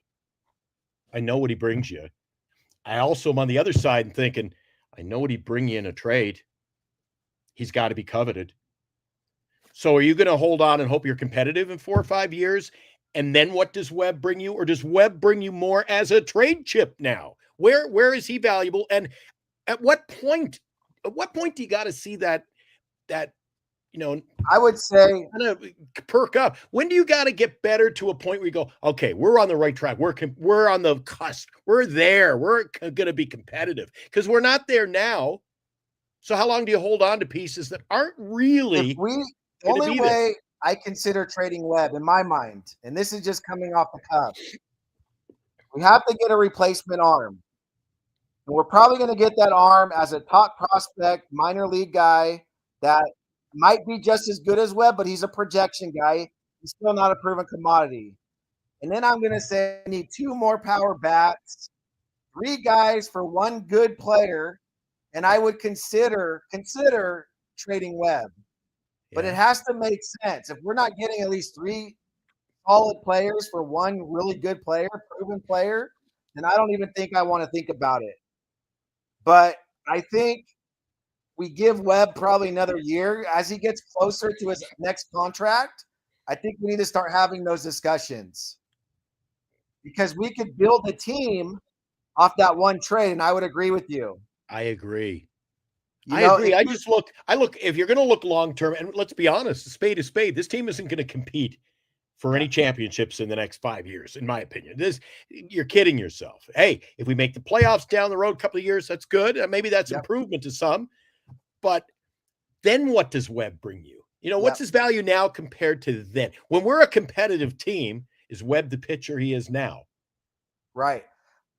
I just think they've missed opportunities. Last year, they didn't deal Snell at the trade deadline. Why? That was a mistake. You got nothing when you could have got something. I don't know. I don't understand any kind of logic that says I'm going to give you something, but I'd rather have nothing. I don't understand that logic. A good point to back your statement up, Marty. I'm not Marty Glenn. I'm sorry. I don't want to call you Marty. Marty Demerit was first time on the show. Thanks for coming in. I want you to think of this trade, okay? Yeah. The trade for Matthew Stafford from the Lions to the Rams, their starting quarterback, what's his name? Goff. Okay.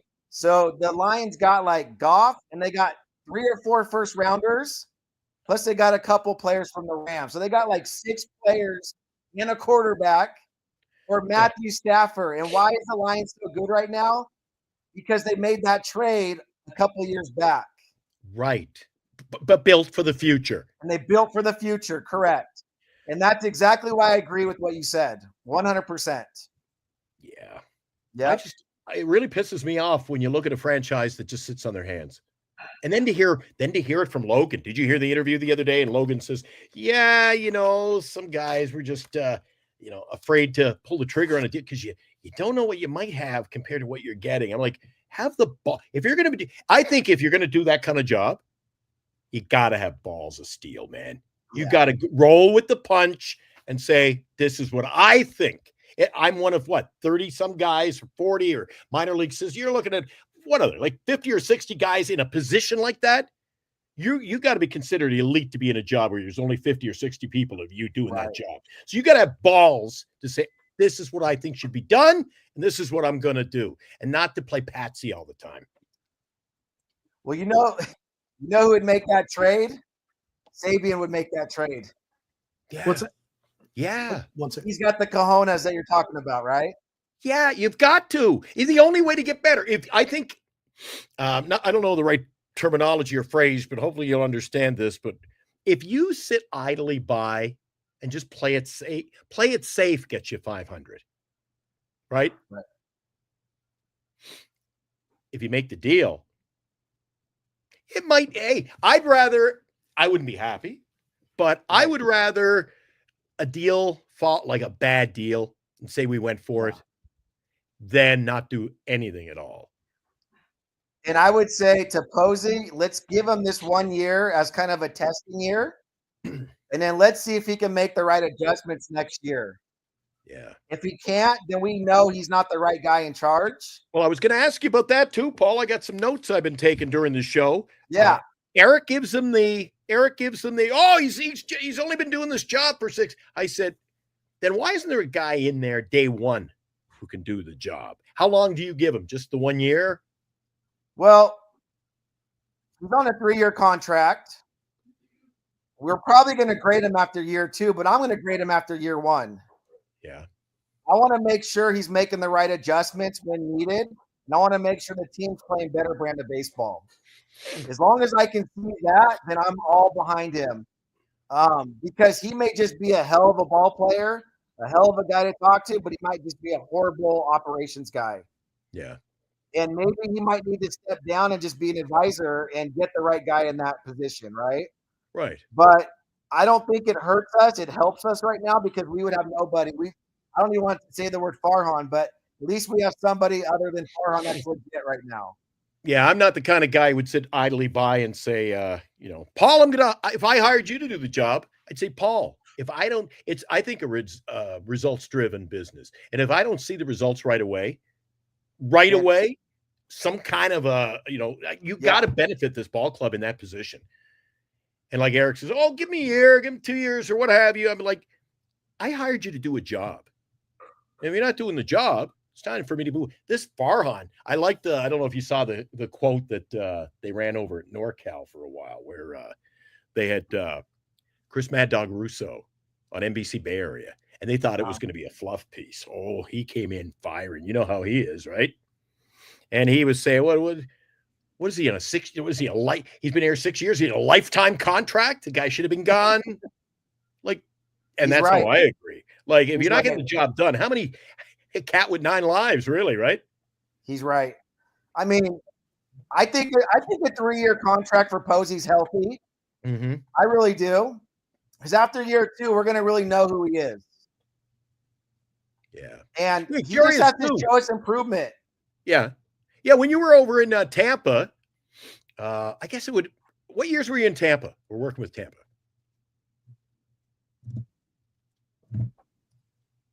What years were you over there, Paul? It was 03 to, what was it, 2011, somewhere around there. I don't have my resume in front of me, but it was back in those days. We were the Tampa Bay Devil Rays when I first got there. 2 or 3 years into my tenure, we became the Tampa Bay Rays. Right. And then Joe, what's his name? The guy who won the World Series for the Cubs. Joe Madden. He was our skipper, and he got us to the World Series, and we lost that year to the Phillies. Was it the Phillies? Yeah. But I had a secretary. How cool is that? Oh, nice. Cool. Yeah. She would send me art, like all kinds of cool stuff from the stadium and pictures of all the fans going crazy. And it was just like an exciting time to be a Ray. Yeah, no, that was in 2008 is when they first got to the first World Series. So you were gone by the time, because I was hoping that you'd be able to shine a little light on. So before Buster got this job, one of the names that was bantered around was over in Miami, Kim Ng. So a woman doing that job, and I wanted to know if you had any background on her and any dealings, any word on the street among the guys, and what kind of job, because she looked like the Miami Marlins made the playoffs under her very quickly. Then she's ousted, and they're back to kind of their old ways again. Seemed like she had them on the right page. Yeah. Hey, I mean, if she's cut from the right cloth and she can get it done, I'm all for it. I don't care who it is. Whoever can get the job done, close deals, and make a winning franchise. That's all that matters at the end of the day. On. Okay. Right on. So welcome back. Eric's here. I really liked our coach, Alyssa. What was her name? Alyssa, what was her last name? Nacken. Okay. She's gone. She was an awesome coach, but every time I looked to see what she was saying to the players, it didn't seem like there's a lot of coaching going on. And maybe she did it behind the scenes and we never saw it.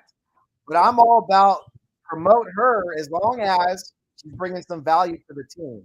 Mm-hmm. You know, because we do. It would be nice to see women out there coaching these guys up. No, I wasn't asking so much about, the female perspective of being in that position. Just like she's moved on to something completely different. And it just seemed like she was getting the job done in Miami. Oh, yeah. I thought Gabe was going to potentially hire her, right? Yeah. Okay. Yeah. So, anyway, I just thought because I've watched ball forever, my whole life. But when she was over there, and Eric, I think you were watching around that time too and following. They made the playoffs. I think they were out in the first round. They were competitive, and it just seemed like that team was a mess. And is it if the team the wrong ownership or right? What do you think? It's just a question I've asked you about ownership before. I love asking these short snappers, things I can pick your brain. Oftentimes you get in here, it really pisses me off when you see this organization you can say there's one majority shareholder, but what do you think of a team that's being operated with, staff Christmas party? There's 30 some owners wandered around. What the hell is that? And how do you think that would be influenced? The team would be influenced if he had one guy. Honestly, we need investors that are all in.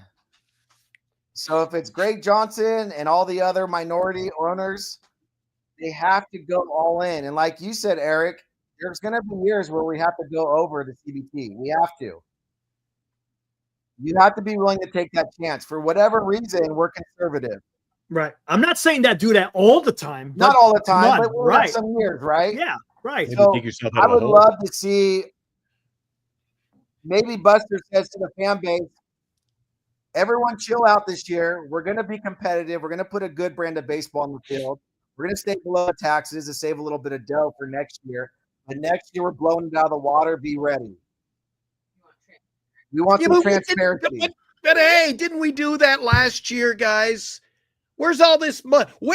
They should have had about $700 million just ready to spend it. Because, we were going to spend it on Ohtani, and we were going to spend it on, really you can say they spent a lot. I think they misspent. But where's it all going? Come on. All this money that was going to go to Ohtani, where's it gone? All the money that was going to go to Judge, where's it gone? Go out and spend some money. I think one owner, Joe Lake of the Warriors, I think would turn this whole thing around because he isn't rich enough. Hey, any Giants fans out there that are billionaires? Got $5 billion laying around. Somebody wants to sell my Mona Lisa over here. You got someone out. I'm talking to you out there. There's somebody out there. Somebody's watching. Yep. Get out there, spend $5 billion, get yourself a club, and be a good owner. Come on. Yep. Come on. Just do it. San Francisco ownership, current ownership. Just take the payday, get out of the baseball business, and let someone come and run this club. You're out there. You're listening. Get it done. I would love that. Dan Cochimilio. I would love that. If we can pull it off, I'm down. I feel like it's a little stale right now, but I'm going to try to stay positive and give Buster the freedom to show us that he can make adjustments and he can show us he's going to spend the money. But in 2 years, if he hasn't made any changes, I'm all for it. Let's get some new owners. Let's get some investment capital. Let's get this thing headed in the right direction. And let's move on and get the right guy in charge. Matter of fact, I'll send out a tweet a little bit later. Do it. I'll be right back. And I'm gonna hit up some Bay Area billionaires. Because I got them in my phone. I just give them, hey, because I got that kind of power, here on GiantSports.com. Shit. Anyways, hey, it doesn't hurt, right? Right. What are they gonna say? Nothing. They're gonna come on. Well, like I said, we're passionate fans. We want to see nothing but the best for the Giants. I just want to see an improvement. That's my standard. If we're seeing a better brand of baseball, I'll continue to spend the money. Right?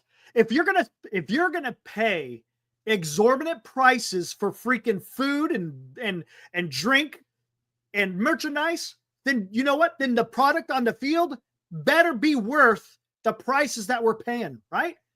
You know what? What's a better? Hey, I don't know if I put a tweet out there earlier, Paul, talking about San Francisco Giants. Actually, on their website, they have freaking Mission Rock on their website, of all things. Enhancing your baseball experience. Well, you know what? Tell me, you've been to some games. Has Mission Rock has that done anything for the baseball experience for the fan, for the San Francisco Giants fan? Is that any type of baseball? No. Look, you know who has a baseball experience? Chicago Cubs outside their stadium. There's a baseball experience.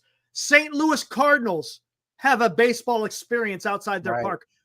Boston Red Sox, if I'm not mistaken, have a baseball experience outside their ballpark. So what the hell's going on? Giants, if you're all about the history, right? Then what the hell are you doing? You know what? You know what they should have done in Mission Rock? You know what would have been a better fan experience? Parking lot A. That's a better freaking fan experience than a stupid freaking building out there that does nothing for baseball. Give me parking. That's cheap. That does more for my damn experience than it does seeing these stupid buildings. Right. And it has nothing to do with baseball. It's stupid. Right. Stupid. I agree. How can you? Really, Paul, really? I mean, how can you sit there and not justify spending money when you got across the bay, or I should say across the freaking cove, you got this $1 billion freaking expenditure. It just I can't make sense of it because it doesn't. You can't make it make sense. You got Larry Baer going on air, hyping up Mission Rock during the game broadcast, but you're not going to go out there and how about the product on the field, not the product across the cove? Right. I agree, Eric. I think you bring up some valid points.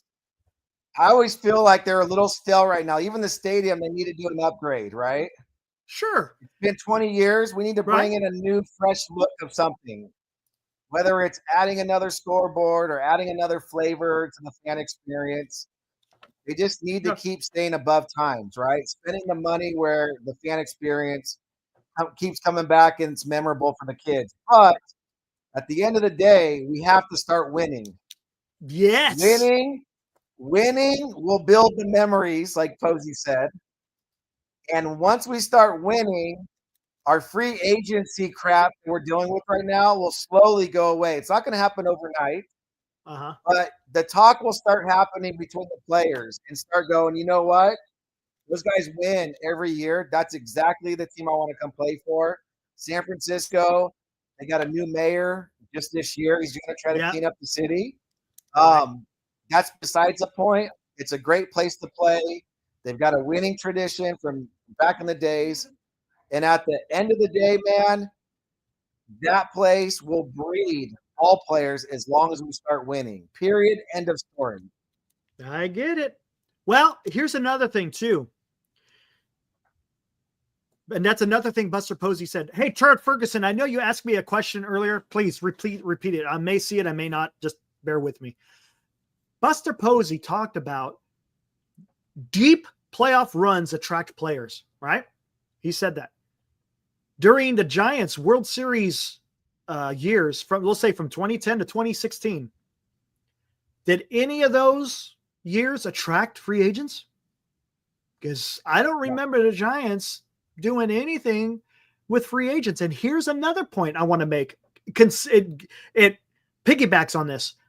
Why didn't the Giants take advantage of that and go sign a big name star during that period? I don't know. I can't remember who would have been available at that time, because you always want to make your team better. Don't rest on your laurels, because what happens is if you wait for those guys that you have start on the decline, you're too late. When they're getting up here, you keep adding. So when they start going down, these guys stay. And then when they come down, you got to make sure before they come down, you got somebody else coming. If you wait until they start deteriorating, you're behind the game. And the Giants should be able to do that. And, you have a good point. And I know sometimes as you're winning, sometimes you bring in another guy that's a power bat or a power arm. It could potentially ruin the culture and break up the monotony in the clubhouse, right? So sometimes look, and yes, you got to take that in consideration. Right. Absolutely. I'll give you a good one. Hunter Pence was the right guy at the right time, right personality, right tools, and he just worked out, right? Mm-hmm. Right. Those are the kind of guys we need to hit on in free agency, especially coming midway through the year. We just have to make sure we're spot on. But if we don't bring in the right personality, it could potentially ruin the clubhouse. And I think they're aware of that. So I just think, like Hunter Pence, that guy was so excited to be a Giant when he left the Phillies. Yeah. And he knew we were a winning ball club. And those are the kind of guys we need to attract. And that's where we need to get to, is where guys are so excited to want to be a Giant. It's fair. So in this day and age, though, it's tough. That's what makes people excited. Yeah, I would agree. But I just think we just want to see good baseball. At the end of the day, let's see good winning baseball. Period. End of story. Billy, am I happy that the Dodgers? Am I happy for the Dodgers? I'm going to have to bounce in 1 minute, guys. Is there anything else you want to add? I think we're good, man. Hey, I appreciate you coming on. I wanted to hear what you had to say about this stuff. Right on. Hey, thanks, man. Appreciate it. I appreciate you guys. Great show. Right on. Great chat. We love you guys. Win. You're out of here? I'm out of here. Alex says goodbye. Awesome. Deuces. See you, man. All right. Thanks, see Paul. ya. Thanks, buddy. All right, there was Paul, guys. Not only is he knowledgeable, he's a good fella. Yeah, I he's like awesome. Yeah, I good love guy. talking to him. We have Good great guy, talk man. on the text. He's always on the chat. group text talking about stuff. Absolutely. Billy Scott's asking me, Eric, are you happy for the Dodgers? I'm just looking after something. I'm in the middle of something, Eric, but I'll be right back. How long are you going to go tonight? Just a little bit longer. Okay, I'm in the middle of something. I'll be right back. That's fair.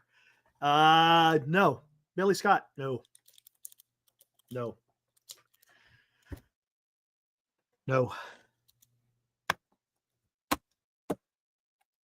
That is true, Val. Look, we don't know. But from what everyone's saying, it's going to be something.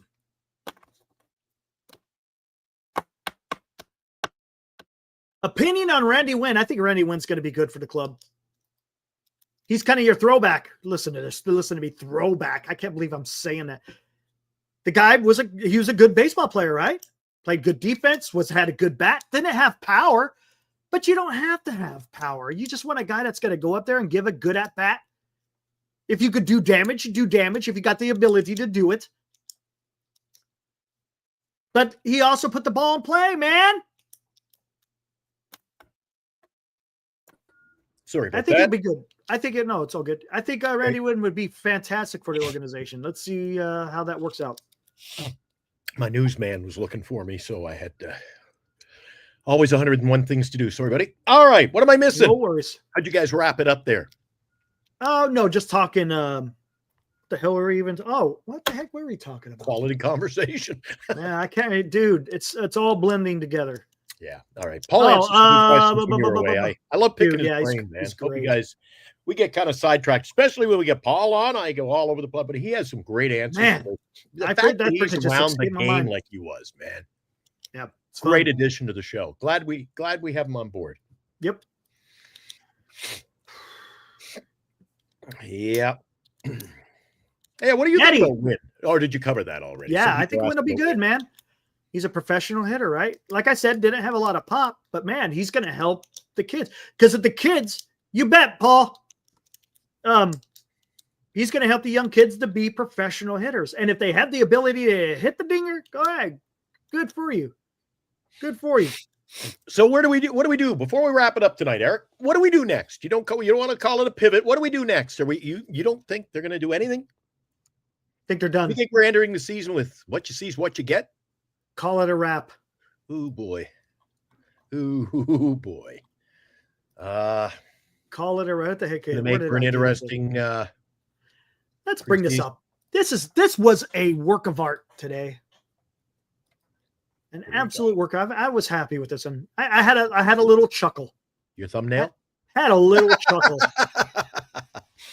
At first, I didn't know if it was I thought it was a Giant fan in there, a tinfoil hat or something. But no, yeah, it's the Juggernaut. I know the Juggernaut, and whose face is in the Juggernaut's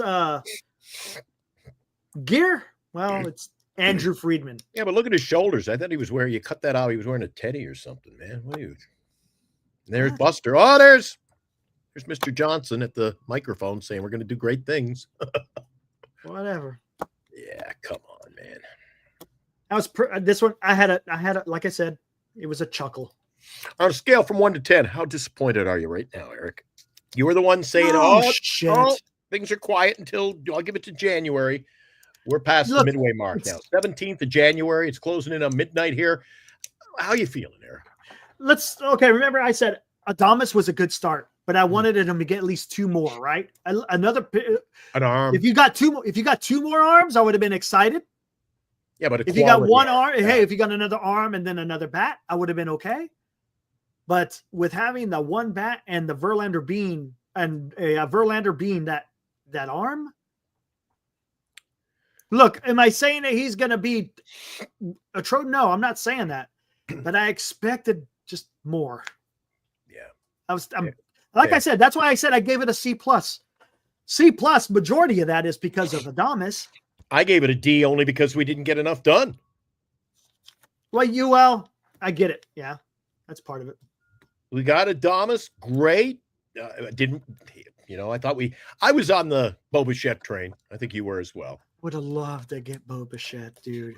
So the fact we got him, I could buy traded into it. But then when we went out and got Verlander, I'm like, that just doesn't cut it for me. And here's the thing, Glenn, is the Giants could have done a couple of free agents, right? Mm-hmm. And worked a trade. Yeah. And you could have been somewhere, man. Preaching to this. But they're not even trading, man. They're not going to trade anybody. Senior says Vegas has the Giants today at 79. Yes. Total wins. Dan said that on the show. Their freaking over under is 79 wins, dude. Guys, if you have followed Vegas. If you have followed that, Vegas is Vegas, man. They're the ones that should be gambling. They usually hit it right on the head. And then this time last year, you know where Vegas had the Giants? What about 85? 83. Ooh, okay. And you know where they finished? 80. Yeah. So they don't think they're going to Vegas has them 4 games less than where they had them last year. That should tell you something. I mean, good gosh, man. Glenn, the Giants are over under 79. Would you take the under? I'm taking the over, Eric. I would take the over. Slim margin, but 79's pretty low. Yeah, 79's pretty low, right? I mean, but Vegas to come out with that type of number is just that's not good.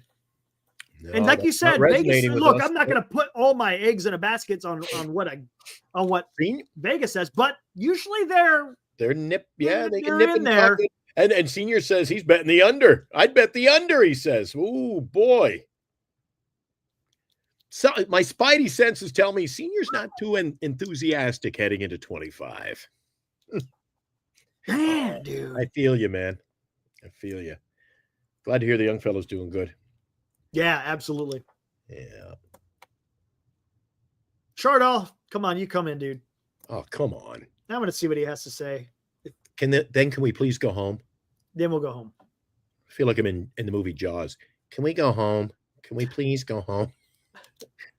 After the shark eats the Christmas roast, my Thanksgiving roast. If we catch the shark, that's a lot of roast. What's up, Swing Man? Good to see you, man. Haven't seen you in a while. Now you watch. You send out the link, he won't come in. And then, well, hey, I got the link. And it's going to start with, "Hi, Eric. Hi, Glenn. How you doing, Glenn? Here's a question, Glenn. Hey, Eric, what do you think?" He loses me. All right, time to go. Here we go. What's up, Chardall? Testing. What's 1, up, 2, Chardall? 3. Hi, gentlemen. How are you doing tonight? Not too bad. What's up, man? So when I heard, I'm a big Giants fan. When I heard about the Roki Sasaki signing to the Dodgers, this is the worst day of my life. Worst day of your life. That's a little because I wanted Roki Sasaki to sign with the Giants. I made that Suno video for I wasted my time making that Suno video on Sasaki, hoping he would sign with the Giants, and then he went to the Dodgers. Wait a second. You're preaching. You ever see the quality? I made a Sasaki. I made a Roki. Eric lives in the video room. I made a Roki Sasaki video on Throw Eric a bone. Come on, throw Eric a bone. Look at the work Eric does on his videos. Eric, I really love what you're doing on this network. Thank you, Chardall. I appreciate I'm a piece that. of shit, but that's so and I love you, Glenn, too. Oh, there you go. There you go. I love you, Glenn. You're great as well. I know. Chardall. I like you, and I like coming on, and I like that you bring me on with open arms. It always pisses me off. You never invite me on your I got to come on your channel someday. I'll let you know when I do a show. I'll send you the link. Yeah, I want to come on your channel. I want to take over. Eric. So when I heard about Roki, Roki Sasaki going to the Dodgers, I was like, he went to a rival. He did. That he did. And I was pissed off. I was about to go on a rant. About to go on a rant? Man. I was about to swear and curse and say some things I'm not supposed to say. Oh, wow, dude. Well, your mom wouldn't like that. Yeah, you can't be. No, but doing I'm that. 28 years old. You know, I swear in the house, and my mom didn't really say anything about it. Dude, I'm double your age. My mom won't let me talk like that. Especially under No, her I could do roof, my own. right? I could do my own show on StreamYard, and if I said that, my mom would say, he's passionate about his team, he can do whatever he wants to do. Hey, Shardall, why don't you get your mom on a show? No, I don't want to. I don't want to cry. decide. Jeez, you sound. I thought you was going to cry. I was laughing. I don't feel like bringing her on. She's not that much into sports. No. Well, there you go. Well, she's not like you, though. Shardall, she just talk watches to the me. Warriors. That's it. She just likes Steph Curry. Talk to me, Shardall. Eric, so when I heard about the signing for Roki Sasaki, yeah, I was just like, I was in down spirits. I was like, Down seriously, spirits. you would go to a rival? You would have the guts to go to a rival? Seriously, Roki Sasaki? Seriously, you want to play with Shohei Ohtani? Seriously, and Blake Snell? Seriously, you really want to do that? Seriously. Well, go ahead and do that, Seriously, man. dude. Well, if you want to play and for the Dodger fans, go ahead and do that, man. My word is your word. I know it hurt. Mikasa Sukasa.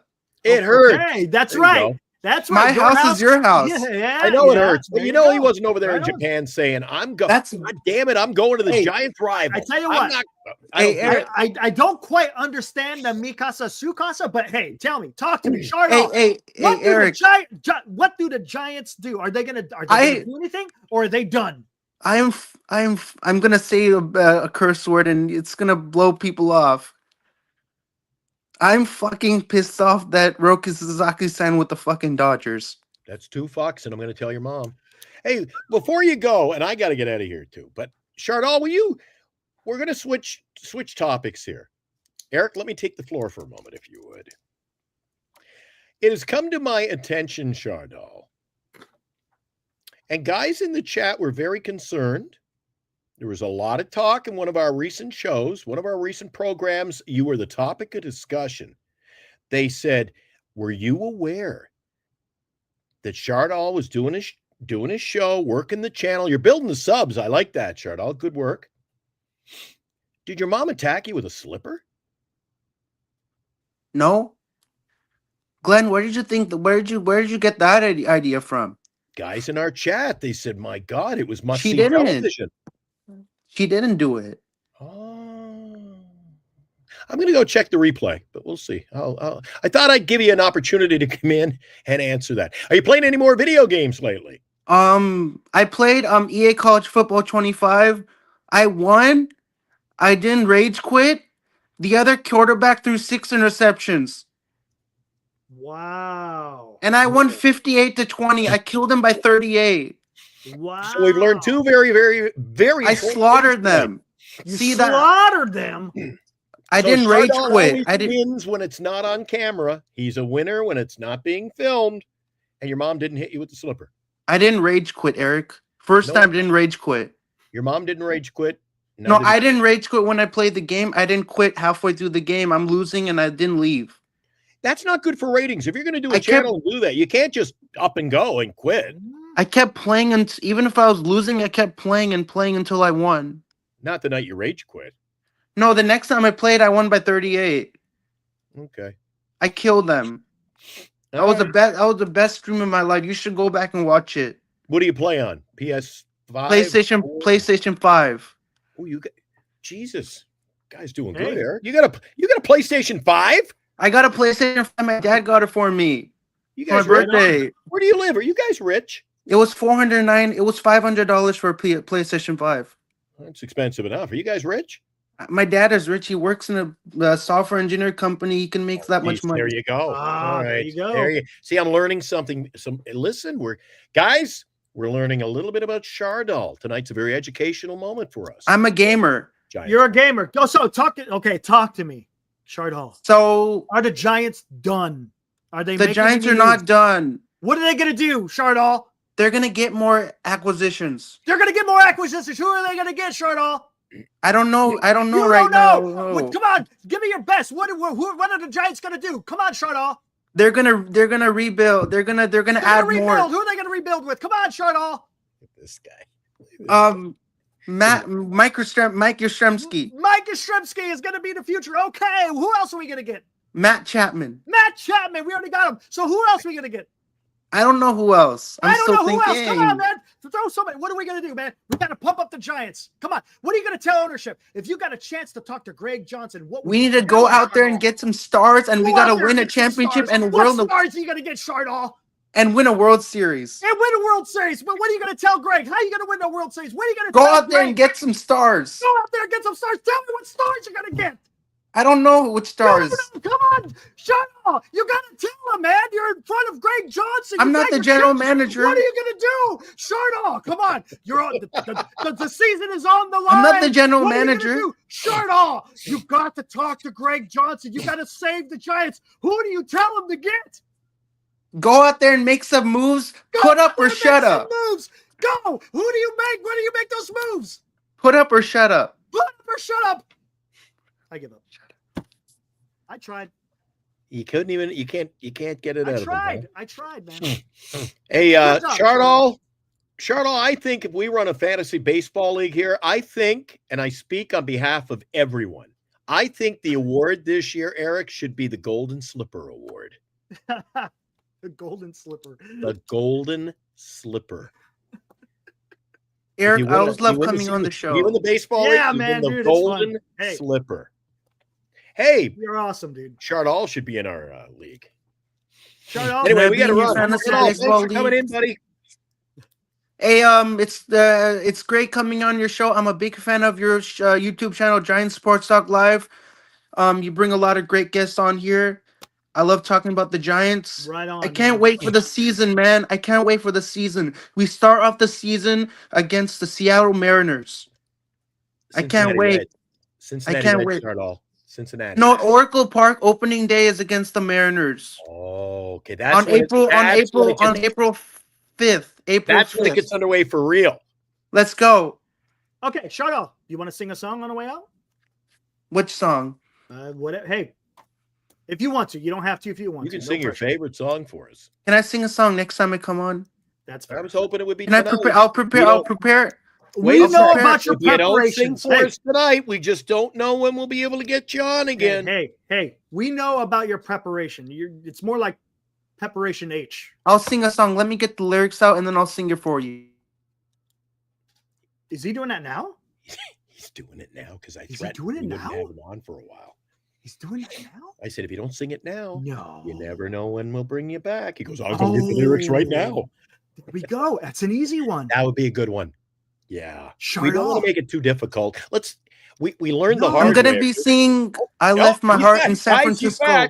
He's back. How about I'm gonna be singing. Wants to sing I Left My Heart in San Francisco. An easy one. Take me out to the ball game. No, I Left My Heart in San Francisco. Okay, Eric, this is a good one. It's a good one. Okay. Ready? This is Chardall. Take one. Action. Click. That means go.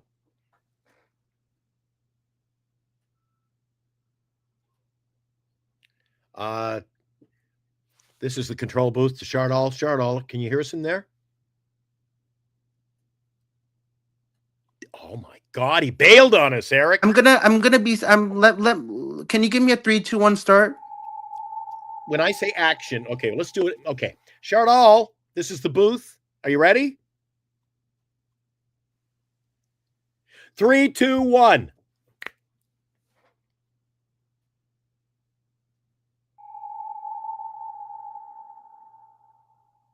Action.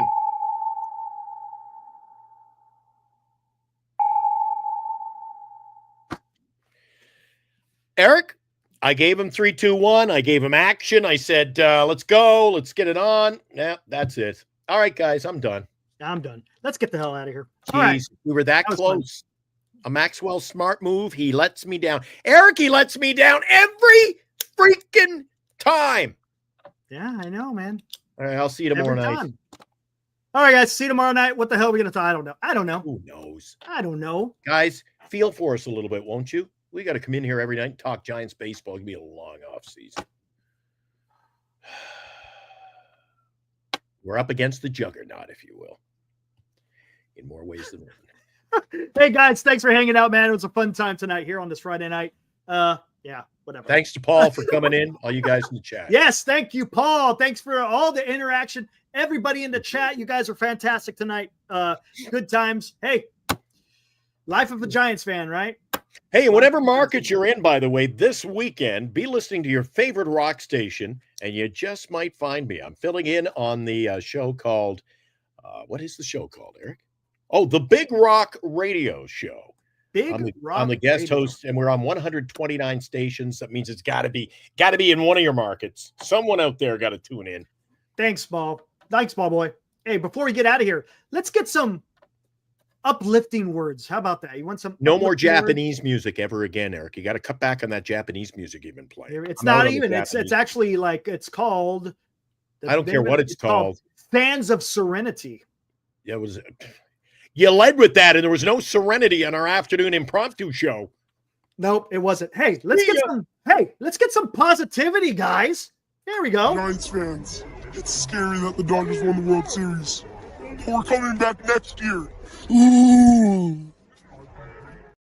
Coming back, Nick. Now, is it going to happen next year? No. Oh, that's nasty. Glenn's turning into a Chardol. He's going on every station. You know, I was going to get a promo cut from him. We'll do it next time we get him on, Eric. I want to say, get a promo? What's your favorite station? And I guarantee he'll give the wrong station. Yeah, I'm sure he will. On What's purpose. Your favorite station? NorCal Sports. I mean, Giant Sports Live. I'll find him. You know what, Dan? Eric was on 3 shows last night. Don't come at me. This guy, Eric, I turn on the internet and I see his picture popping up like a bobblehead doll. And then 5 minutes later, he's on your channel. And then he goes, and he's in here late. And I go, where were you? Oh, I was over on the other show. Come on, man. Man, I got my Giants fix yesterday, man. I was all over the place. Hey, I'm having fun, man. Talking baseball. Hope they're paying Talking you. baseball. All right, I'm out of here. I gotta go. Let's go. All right, guys. See you tomorrow night. Woo!